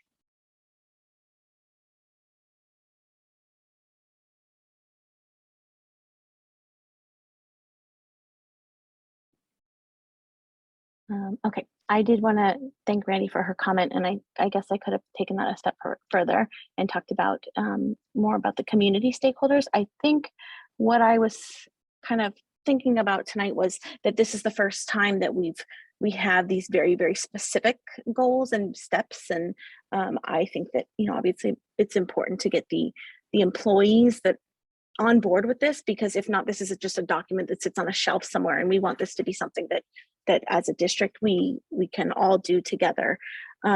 So I think that was kind of what I was thinking. And we have had, we had a study session, and we've had the goals, and so I think we've kind of, we've been doing some sharing with the community, but I felt like this next step was really about, okay, now we got to kind of get going. I do wonder if Superintendent, if you could share, Superintendent Ochoa, Superintendent, if you don't mind sharing kind of what is the plan going forward in terms of engaging our community. I know that on the task force, on the committee, we had community members, but at some point, yeah, it's something that we want to share, not just to parents, but also like partners that we work with and other organizations, and maybe even organizations that can provide funding for some of these different things. So if you could share that a little bit, that'd be great. Absolutely. And I also want to give our Assistant Superintendent of Ed Services, I should have kicked it over to you, David, just a few minutes ago. David, as you know, is responsible for the very extensive stakeholder engagement meetings that we hold. This is really his bag. So I want him to talk about stakeholder engagement related to this, and how we've sort of taken the fundamental and very substantial new work included in this strategic plan, and how that's been shared in a way that has basically drawn from our stakeholders ideas and advice and comments. David?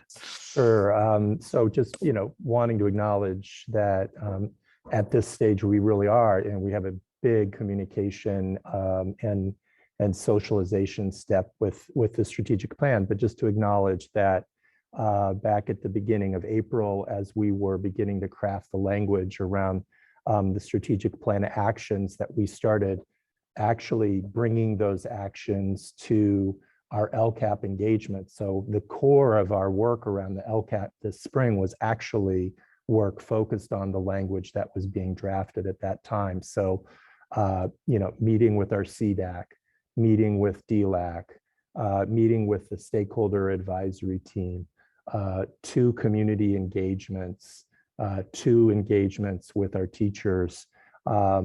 These were all opportunities actually where we literally brought this language to them, asked what we thought, teachers did voting around it. So we've already gotten a lot of input and feedback that's in the document that you see before you right now. And then of course, obviously we need to take the steps going forward. You will see, again, there's sort of a 2-step here with the strategic plan and the LCAP, where we'll be coming to you for the first, kind of the public hearing information stage with the LCAP at the first June meeting. And you will see throughout the LCAP all of the references to this is an action, this is, this action that's aligned to the strategic plan. So I would want you to know that there has been a considerable amount of engagement already with our community and our ed partners. Thank you for that, David. I also want to call out that we are hosting 3 board community workshops beginning on Tuesday, May 31st from 6 to 8 p.m. at Parkside Montessori in their LGI. On Tuesday, June 7th at Brewer Island Elementary in the library from 6 to 8 p.m. And on Wednesday, June 8th from 6 to 8 p.m. at Highlands in their LGI. We actually just held one last night at Beresford Elementary, where we just had a delightful evening with beautiful weather. We actually held it out in their courtyard. But these are 3 additional opportunities to bring parents to the table and community members to the table. One other component that's coming up on June 17th. It's a Friday. Our school district is hosting a partners celebration at the College of San Mateo. We are inviting over 50 local organizations and entities that support our district. Every member representing one of those organizations, and we already have 40 RSVPs for the event, will receive a copy of the strategic plan and be an audience for a 5-minute speech about our strategic plan and the work that we're doing as a school district. Our strategy with this partnership celebration is to bring these folks together and celebrate their contributions to our district, but also to encourage them to work together in supporting the district's goals over the next 5 years. So we feel really good about the strategies we have in place. We're also going to send out a survey to families regarding the strategic plan.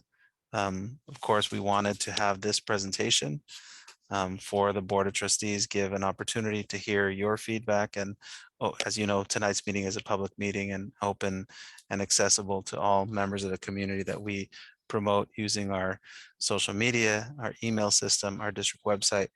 And then by creating that survey instrument, we basically invite any and all to participate and give feedback and have their voice heard throughout this process. And then, as I mentioned earlier, with the hope that we would bring this back to the school board on June 9th for continued discussion and potential approval.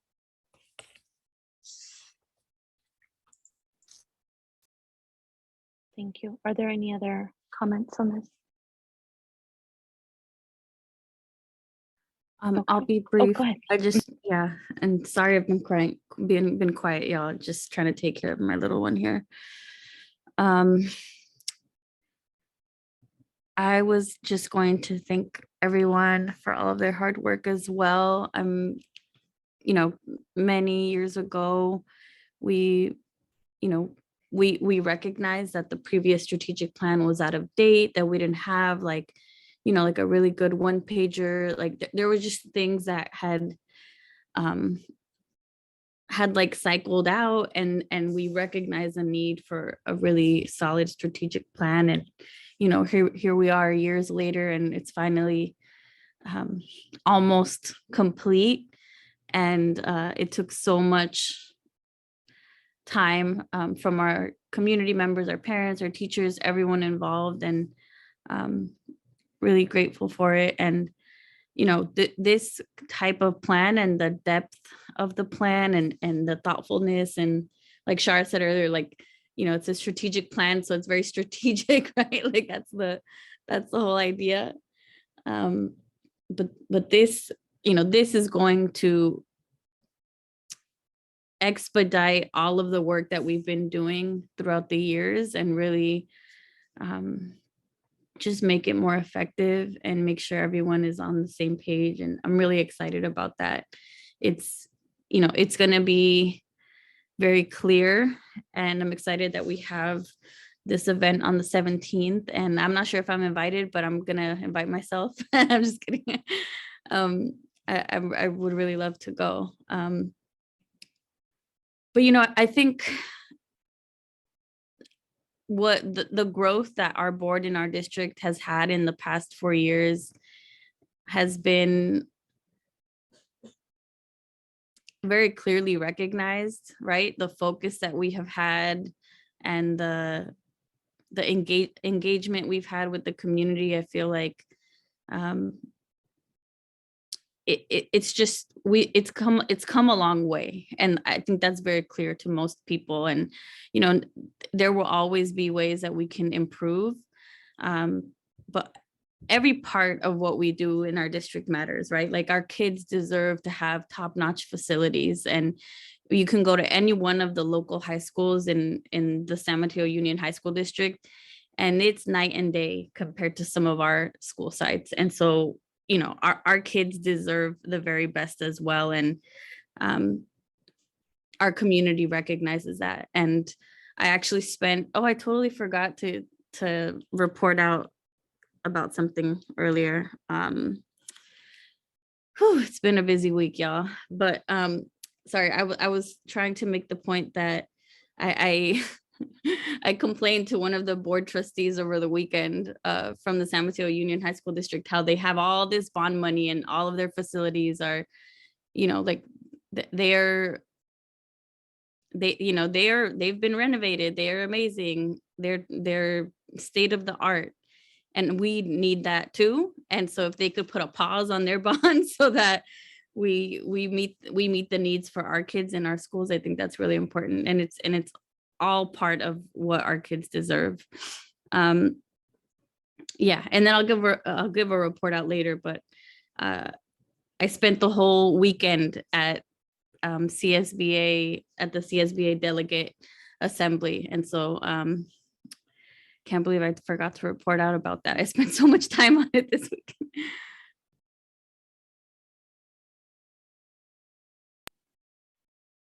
Okay, any last comments? Okay, then we can move on to item 10.2, oral report and action to approve employment contracts for executive management, assistant superintendent of educational services, and deputy superintendent CBO.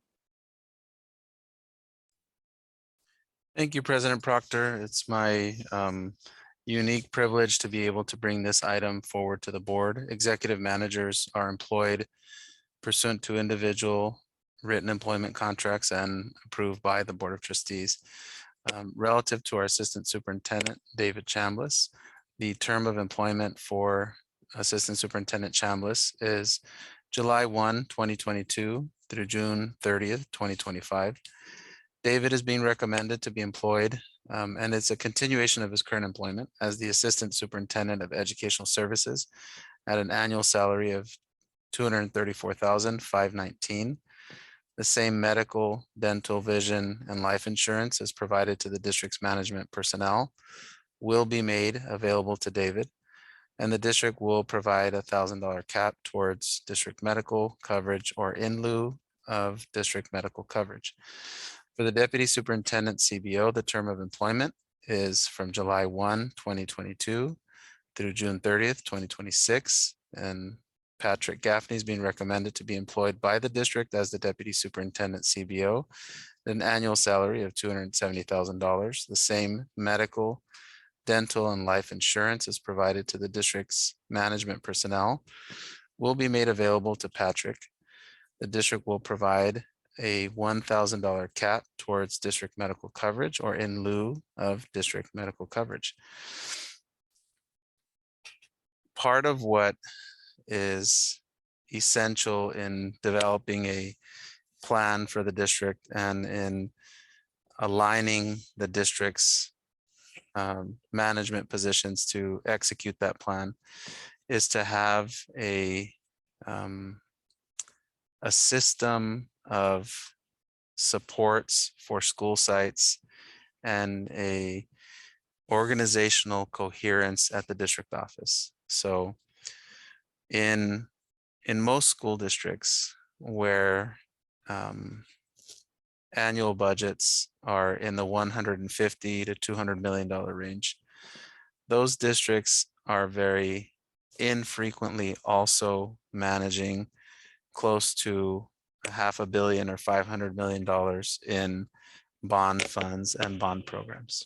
And whereas we have some very talented, like Amy Rufo is an extremely talented individual. She's wonderful, but Amy does have a boss, and that boss is Patrick Gaffney. So Amy has an entire apparatus of staff that are assigned to monitor and manage the district's very considerable school construction projects. And she relies tremendously on Patrick's leadership and support. In the same way that for David, as the Assistant Superintendent of Educational Services, David is required to manage the academic programs at all 21 schools, and to do so in a way that results in the board achieving the goals that we've set in our strategic plan that we're going to achieve. And I don't want it to be lost on the board and on the community and the public what is being recommended tonight for both David, but also for Patrick, and to an extent, the comments that were made by members of the board just a few minutes ago related to the organizational chart.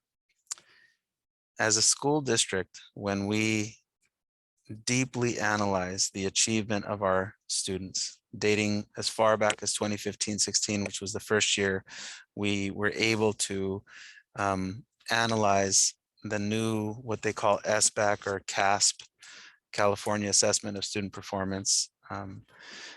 Those results, and leading up prior to the pandemic, so before the pandemic, what we struggled with was a continuation of annual gaps in achievement that were evident for groups of students that related to early literacy, math, and all the way through the system, as well as for English learners.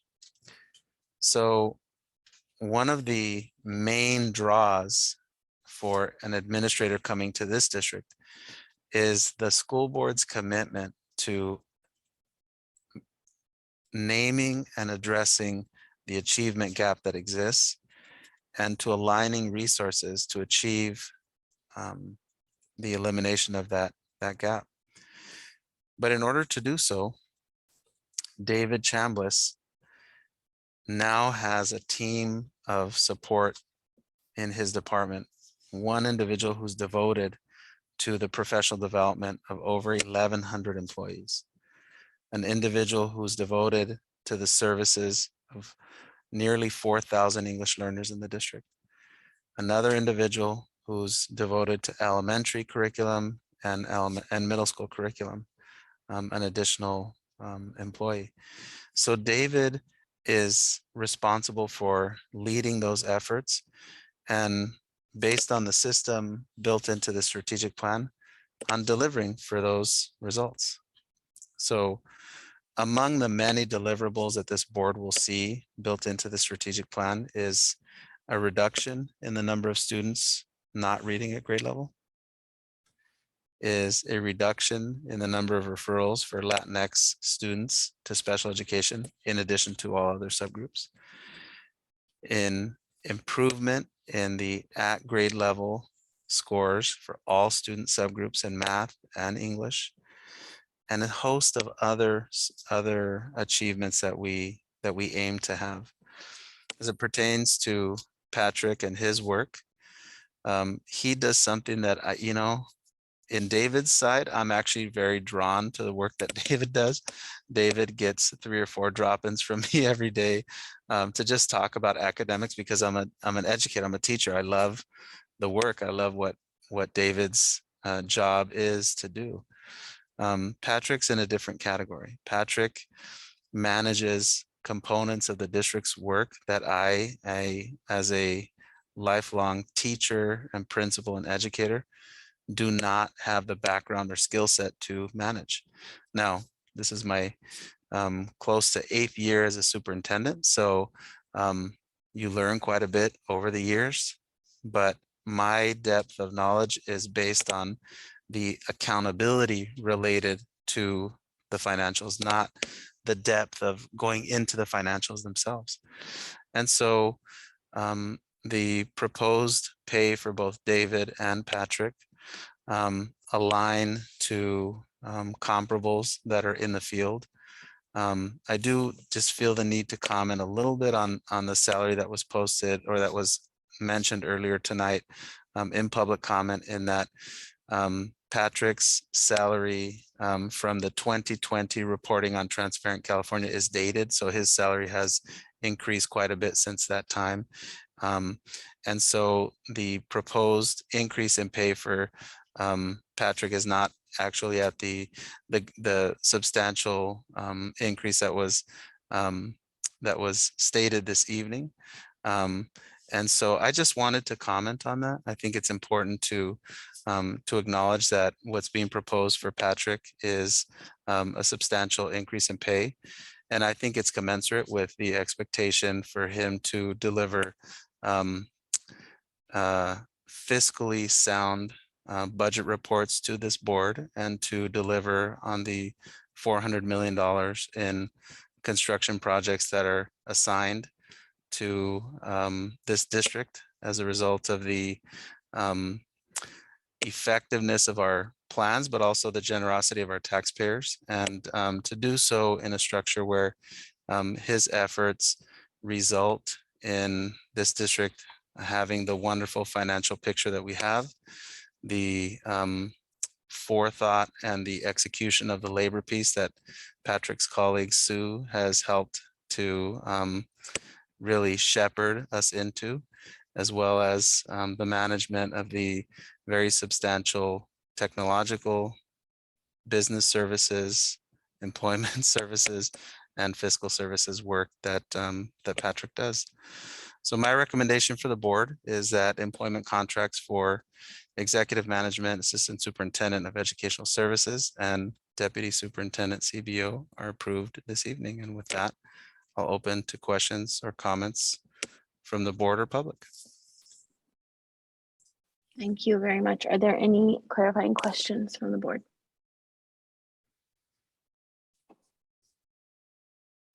Okay, Peter, can we go to public comment, please? Are there any members of the public that would like to make comment on this item? Please use the raise your hand functionality within Zoom now.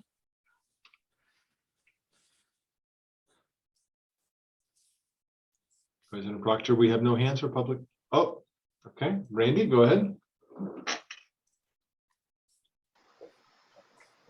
Hi, yes, thank you. I appreciate the explanation by Superintendent Ochoa.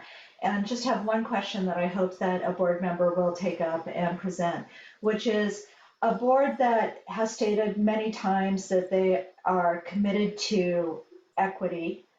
And, you know, there's an equity task force, there's one of the strategic aims, which is equity. One of those elements for that equity aim is, you know, equity for staff. Do you have any issue that the top leadership is being disproportionately occupied by men? Just a question. Thanks. Thank you, Randy.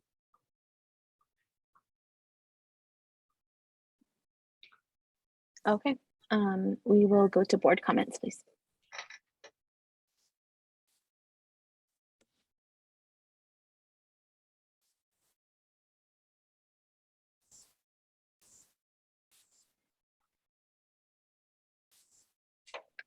I can start. I mean, I feel like I keep starting.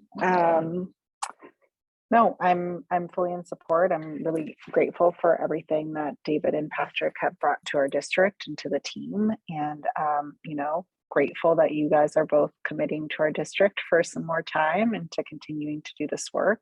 I think it's important for consistency's sake. And, you know, just really grateful and appreciative. So I don't have much more than that. I mean, I guess just to follow up on the last comment, you know, I think this will be reflected in the org chart that you'll be sharing, but there's the amount of diversity in terms of our new district leadership across all aspects of racial diversity and gender. I mean, our district leadership has never been more diverse. And so I think, you know, we can't look at two positions and kind of make that determination. I think, you know, when you look across our district leadership as a whole, I'm really happy with the direction that we're moving and really appreciative for the dedication to that. So just also want to say that.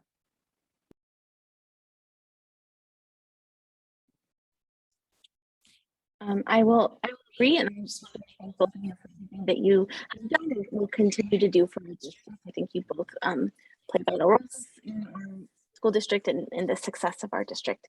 I also wanted to just kind of point out, it's a little bit, it's not totally related to your contracts, but just in terms of Superintendent Ochoa, your ability and what you're being focused on, kind of creating pipelines for people moving to leadership positions. And so I just want to appreciate all the work that's been done in this area.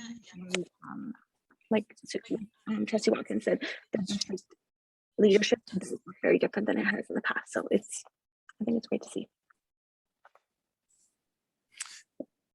I would also, President Proctor, just like to, first of all, thank Dr. Painter for her comments. I think as an educator, I want to always challenge myself to ask, when we seek candidates for key positions, are we cognizant of having diverse leadership and of having the very, very talented women in this district take key leadership roles. I want to call out those key leaders in our district who have been hired this year. First and foremost, our Director of Curriculum and Instruction, Kenyatta Cook, our Director of Professional Development, Hannah Ben Kazemi, our Director of English Learners, Aleida Barrera Cruz, our Director of CNI, Pam Bartfield, our Director of Finance, Blanca Cervantes, our Director of Facilities, Amy Rufo. And so at the assistant superintendent level, I will acknowledge that 5 of a 5-member team, 4 are men. I do happen to just think the 3 that I'm working with here that are here tonight, very thankful for you all. I think you're all wonderful in the contributions that you make. Our new Assistant Superintendent of Human Resources, Diana Taveras, will take the position that Sue will be vacating in just a few weeks.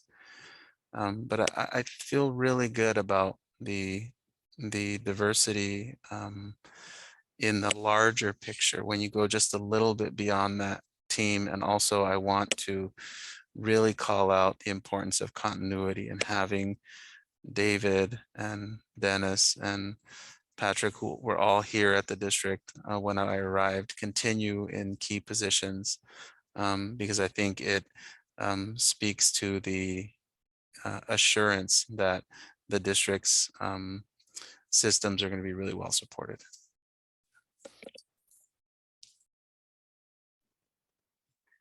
I could go on and on about you guys, but instead, I'm just gonna say motion to approve. I'll second. Thank you, Trustee Chin for the motion and Trustee Watkins for the second. I'll go to roll call. Trustee Warren. Yes. Trustee Watkins. Yep. Trustee Corzo. Maybe she's dealing with a sick child. We'll go to Trustee Chin. Yes. I vote yes, and I'm going to just circle back to Trustee Corzo one more time. Are you there, Trustee Corzo?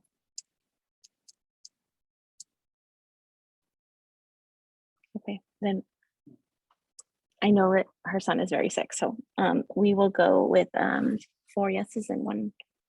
I guess I'm sorry, yes. Oh, there. Oh, yay. Okay, there you are. Thank you. 5 yeses. Okay, we will move on. Thank you, and glad you're still here. 10.3, oral report and action to approve employment contract for Superintendent Diego Rodriguez Ochoa, Government Code Section 54956B. Thank you, President Proctor. You did receive from legal counsel a oral readout, and I want to just kind of bring it back to you. I do think it would be odd for me to read this for you, so I'm going to let you take that from me, and I'll just sit quietly. I would be happy to. And let me pull it up. Okay, pursuant to Government Code Section 54953, subdivision C3, the governing board provides this oral summary of the salary and/or fringe benefits for the executive position of superintendent to be filled by Mr. Diego Ochoa. The term of this agreement shall be effective as of May 26, 2022 for a 4-year term ending on May 26, 2026. The annual salary to be paid is $290,000 less all statutory and other deductions. The agreement also provides for the same health and welfare benefits as other district certificated management employees, an annual $1,500 master's degree stipend, a monthly cell phone allowance consistent with district policy, a $300 monthly reimbursement for in-district travel, and payment of professional dues.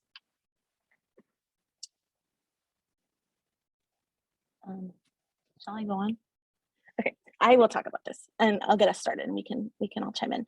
So attached to the agenda is a contract for your term. I just kind of went through the details here. As you all know, we've gone through the evaluation process for Superintendent Ochoa, and I won't go too much more into that process, but I just did want to say that the whole process, including the evaluation and going through this contract, it felt very collaborative. I felt like it's something that we all, really, I won't speak for you all, but I felt like we all felt very, very good about the process and comfortable with it. I'm going to save my remarks, I think, for comments and just we'll go straight into any clarifying questions from the board on this. Okay, and let's go to any public comment.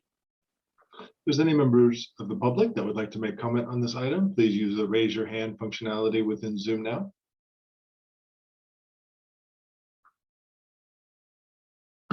Okay, Randy, go ahead. I just want to say that I, for one engaged community member, really appreciate what Superintendent Ochoa has brought to our district, has brought to our community. He doesn't do it perfectly every time, but dang, he is really, really, really good. And I'll tell you what, when I got that email from him about the horrible events that happened earlier this week down in Texas, it was simple, it was short, it was straightforward, but I think it was exactly what our district needed. And that was not the kind of emails that we had ever gotten before in these kinds of situations. And not that, that justifies everything, but I think it just typifies the style that he brings and the benefit that he provides to our district. So just from me, from one little person in the community, thank you to the board for hiring Superintendent Ochoa. Thank you, Superintendent Ochoa, for the wonderful work that you're doing. Thank you, Randy.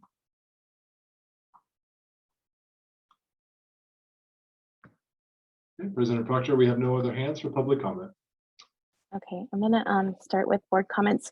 I wanted to just talk a little bit about this past year and hiring a new superintendent. It was like our most important task, and I don't know how many interviews you guys do in hiring for wherever you work or whatever your life is, but you really don't know who you've hired until they get working. I mean, you could have a really great resume and a really great interview, and you just really don't know. And I think for me, I felt good about our decision, but I also felt very good as this year went on, and we got to actually work with Diego directly and see all the wonderful things that he said in his interview and questions that we asked, and his answers came to life. And he was who he presented himself as in the interview. We did, just so that everybody kind of understands the process, we are the largest school district in this county.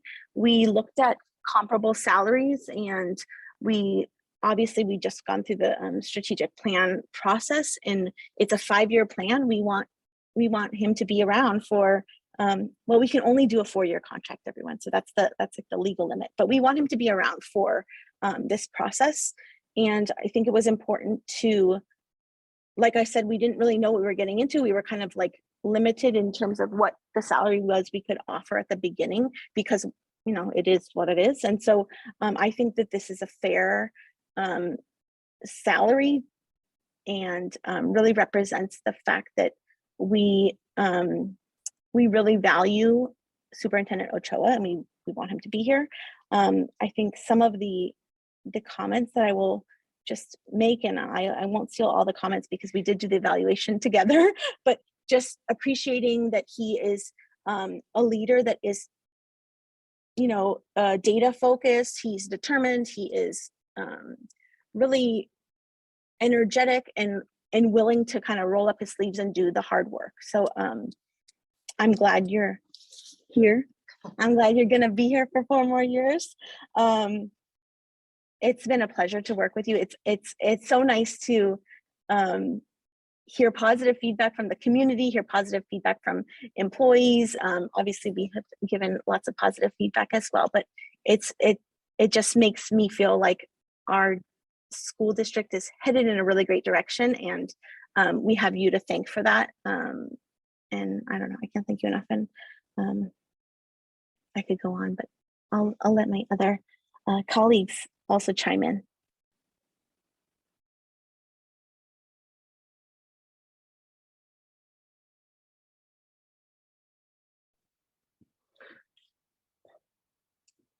Let's see. Actually, I had a prepared quote that was an email that I think you sent me one time ago that I was going to read tonight. But you know what? I forget it. I won't read that email. So I just want to say, Diego, I know that that you have done everything and more in terms of what we were looking for. It was tough, this year. Again, I think we're all still dealing with COVID, but what did we have? We started with Delta, then we went Omicron, and in terms of the pandemic and everything, you've knocked it out of the park. You've helped rebuild some of the community trust that we've sort of lost. We've done different sort of communication styles, which has been fantastic. And I think just overall, the strategic plan and everything, it's everything I think that we're looking for. So I'm actually really happy that you are here and that we can actually go ahead and extend the contract out to make sure that you are going to be here for the next 4 years, to make sure that you can implement the strategic plan, because the last thing we would want to do is go through a strategic plan and there's a shakeup and, then there's no one there to implement. So like I said before, I'm really happy with the way the strategic plan is going. I'm happy the way the district is going. Everything is on the upswing, and I'm very happy to support this. I know that we did do our evaluation. It was a very collaborative process, and I'm very happy that we're able to just say, yes, you're going to be here for the next 4 years. So thank you. I'll actually just email you that quote back. So I'll send that to you. Thanks.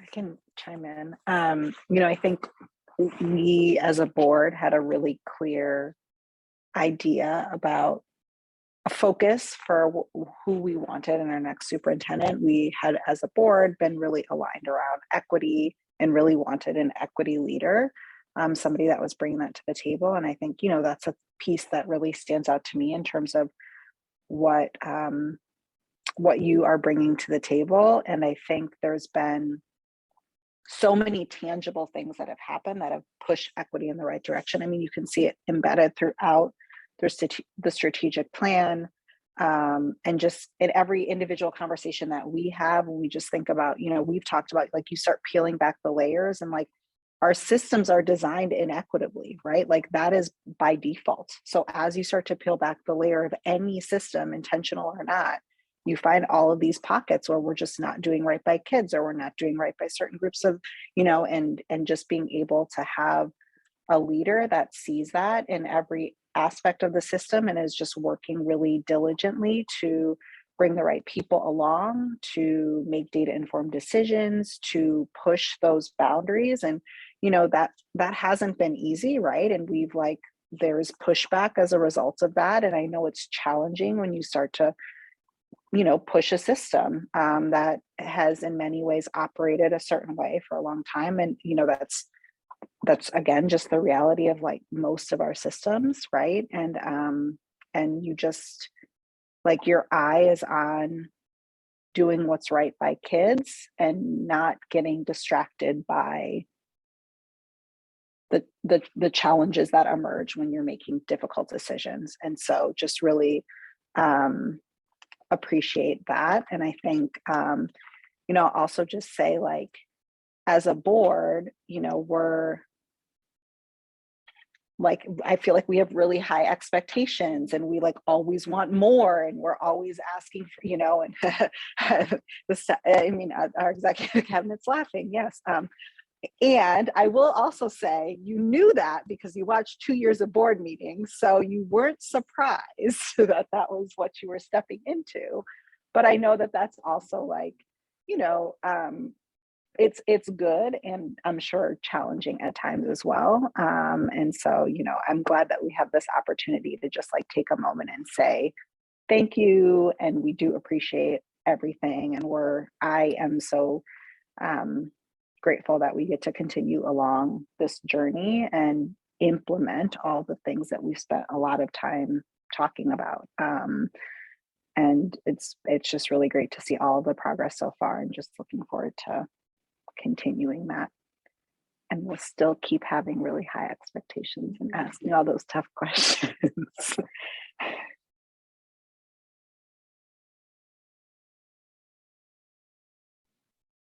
I don't think they left me with anything new or different to say, which, I mean, more accolades, more, I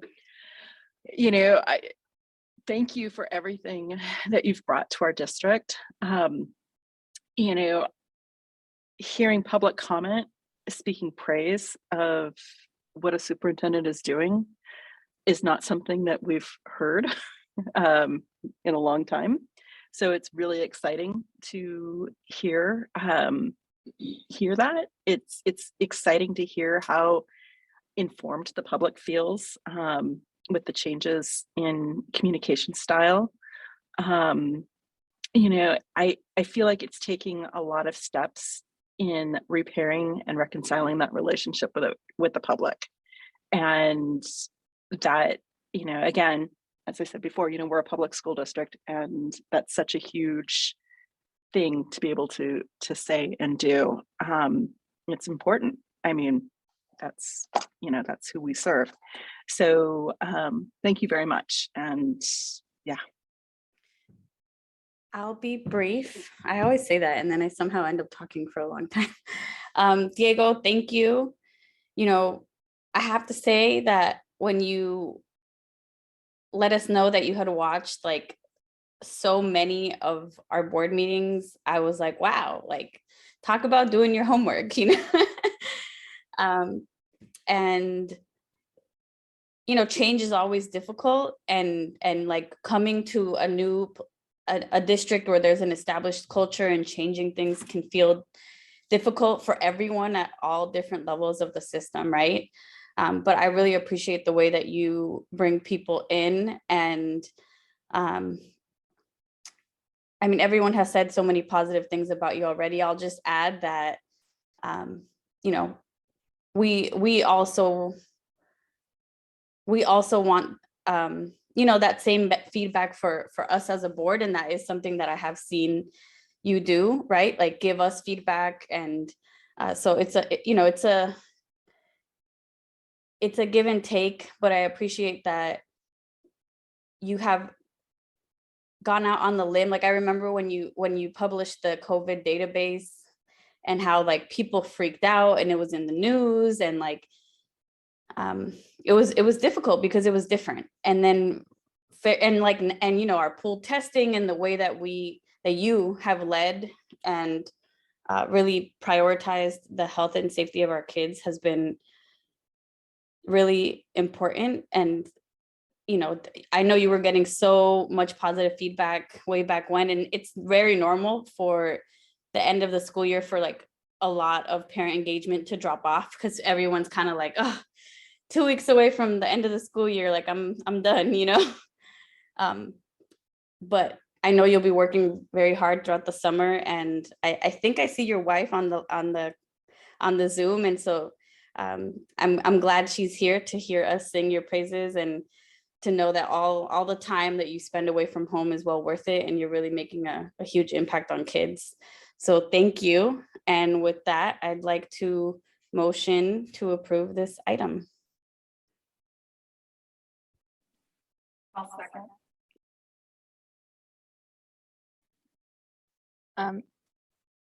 Did you have any comments, or you want to wait after we vote? I can wait after. Okay. Well, let's go to a roll call vote then. Trustee Warren. Trustee Watkins. Yes.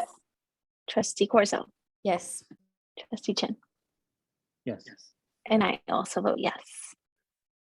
Thank you, President Proctor. Many thanks to the school board, to our community for engaging with us. What I want to focus my comments on are the things that I'm going to improve on in the next year as a superintendent. I think when you have a passion for the work that you do, you go into it and you make a plan for how you're going to engage. And as a teacher, you know, it's like I have my students that are in front of me, and I want to do these things as a teacher the first year that I have them. And as an administrator, I think you do the same thing. I think you take stock of where you're at and you try to build a plan that you can execute over the next 12 months. I feel really good about how far we made it this year. But what I want to tell the board and really share with the community is that you're going to see a really substantial increase in the amount of time I spend in teachers' classrooms next school year. We heard from a couple of teachers earlier this year about wanting to see me at their schools more. And I want to acknowledge that when we enacted this strategic plan process and the very intensive work related to writing up this plan, it meant that I was going to be here at the district office a whole lot more. But that is going to change in 22, 23 and beyond. And I'm excited about that. I feel really good about making that investment of time. I also want to assure our community and the school board that what you're going to see from our district next year is some very, very innovative, timely, data-oriented analysis of how students are doing days after they take our district-wide tests. And the reason that's so important is because we're going to invest in this system of supports that we've created to respond and react in real time to instances of students who aren't making academic strides, so that we can turn on a dime. And if you recall back to like when we did Math Boost earlier this year, remember I shared with you, we gave those tests, but it took us 2 months to implement the tutoring program that so many people were so thrilled about. Well, we've now gone through the whole process of making that a streamlined system, so that going into next year, it won't be a 2.5 month lag between the results and the program. It'll be weeks, and it'll turn around, and it'll result in our educators and our administrators being able to publicly pronounce the growth that we've made. In a couple of weeks, we're going to initiate the L3, which is Live, Lead, and Learn Outcomes Report. That is going to be a beautiful color project that's going to be sent out to all of our families using Canva as our tool. That's going to show how our students performed on internal assessments as well as state assessments. It's going to look a whole lot like a document that's produced in the Oakland Unified School District through a consortium with a series of community members. They have there, the document's called Oakland Achieve. So I want to encourage the board and the community to go take a look at that. They actually have archived reports going back like 7 years. So we're going to kind of take that and build our own report that's called the L3 Outcomes Report. So we're really excited about that. And then just last, a very, very deep commitment next year to meeting with parents in our community more and holding more parent-focused engagements in both English and Spanish, and to really draw as many of our stakeholders into the conversation about how we educate their children. And I'm just honored to continue to do this work.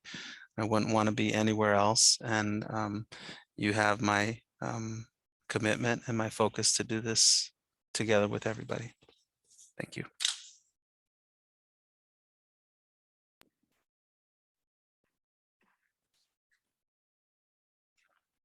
Thank you, Superintendent Ochoa. We will move on to item 11, board member statements and requests for future agenda items.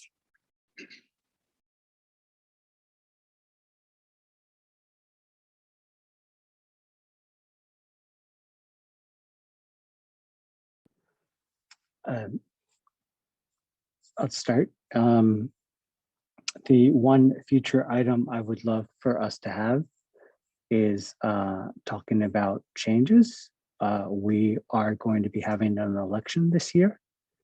And the idea is, if you look at the calendar and look at, as we move to district elections, we have 2 districts that are going to be open or for election. There is not really a lot of time for candidates to actually declare. In fact, it runs through our summer, and the deadline is right after school starts. And so the idea is we do have some board community workshops coming up that are in the areas, basically east of 101. That would be really great for us to promote that there is an election and we do need candidates, as well as whether or not we need to have a candidate forum or some sort of 101 for future candidates to come in. We, of course, will have at least 1 open spot.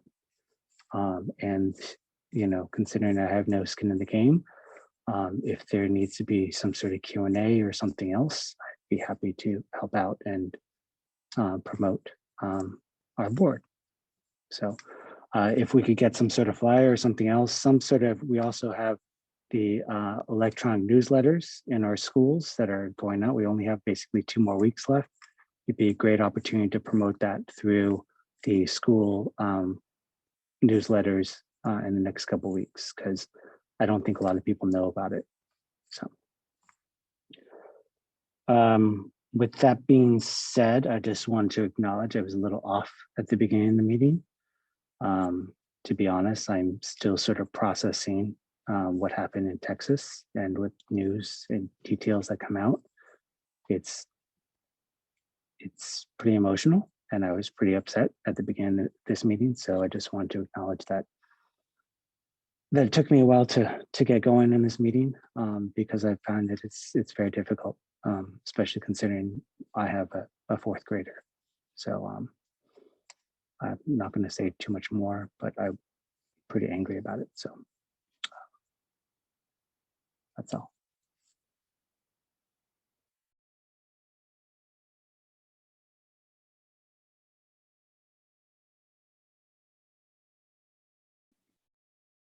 Anyone else for this item? I'll just follow up and say that I'm going to give my update on the CSBA Delegate Assembly at the next meeting. With what happened in Texas and with my son being sick, it's just a little too much for me right now. And one thing was that there is a resource that I hope we can send out to families. I think I mentioned it earlier, I don't remember, but yeah, we're getting really close to the end of the year. Sending everyone a virtual hug and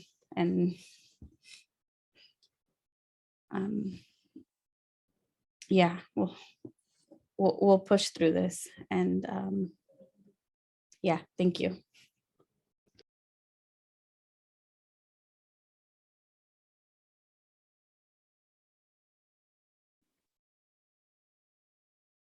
Any other last comments? Okay. The future, number 12, future meeting dates are there. And we can move on to item 13, adjournment. Can we adjourn in honor of the teacher who passed away? Mr. Yes, Mr. Lee. Mr. Lee. I would motion to adjourn in honor of Mr. Lee and his dedication to our school district and the Audubon community, Foster City community. I will second. That was Trustee Chin with motion, and I had a second. We'll go to roll call. Trustee Warren. Yes. Trustee Watkins. Yes. Trustee Corzo. Yes. Trustee Chin. Yes. And I vote yes as well. We're adjourned at 10:51 p.m. Good night.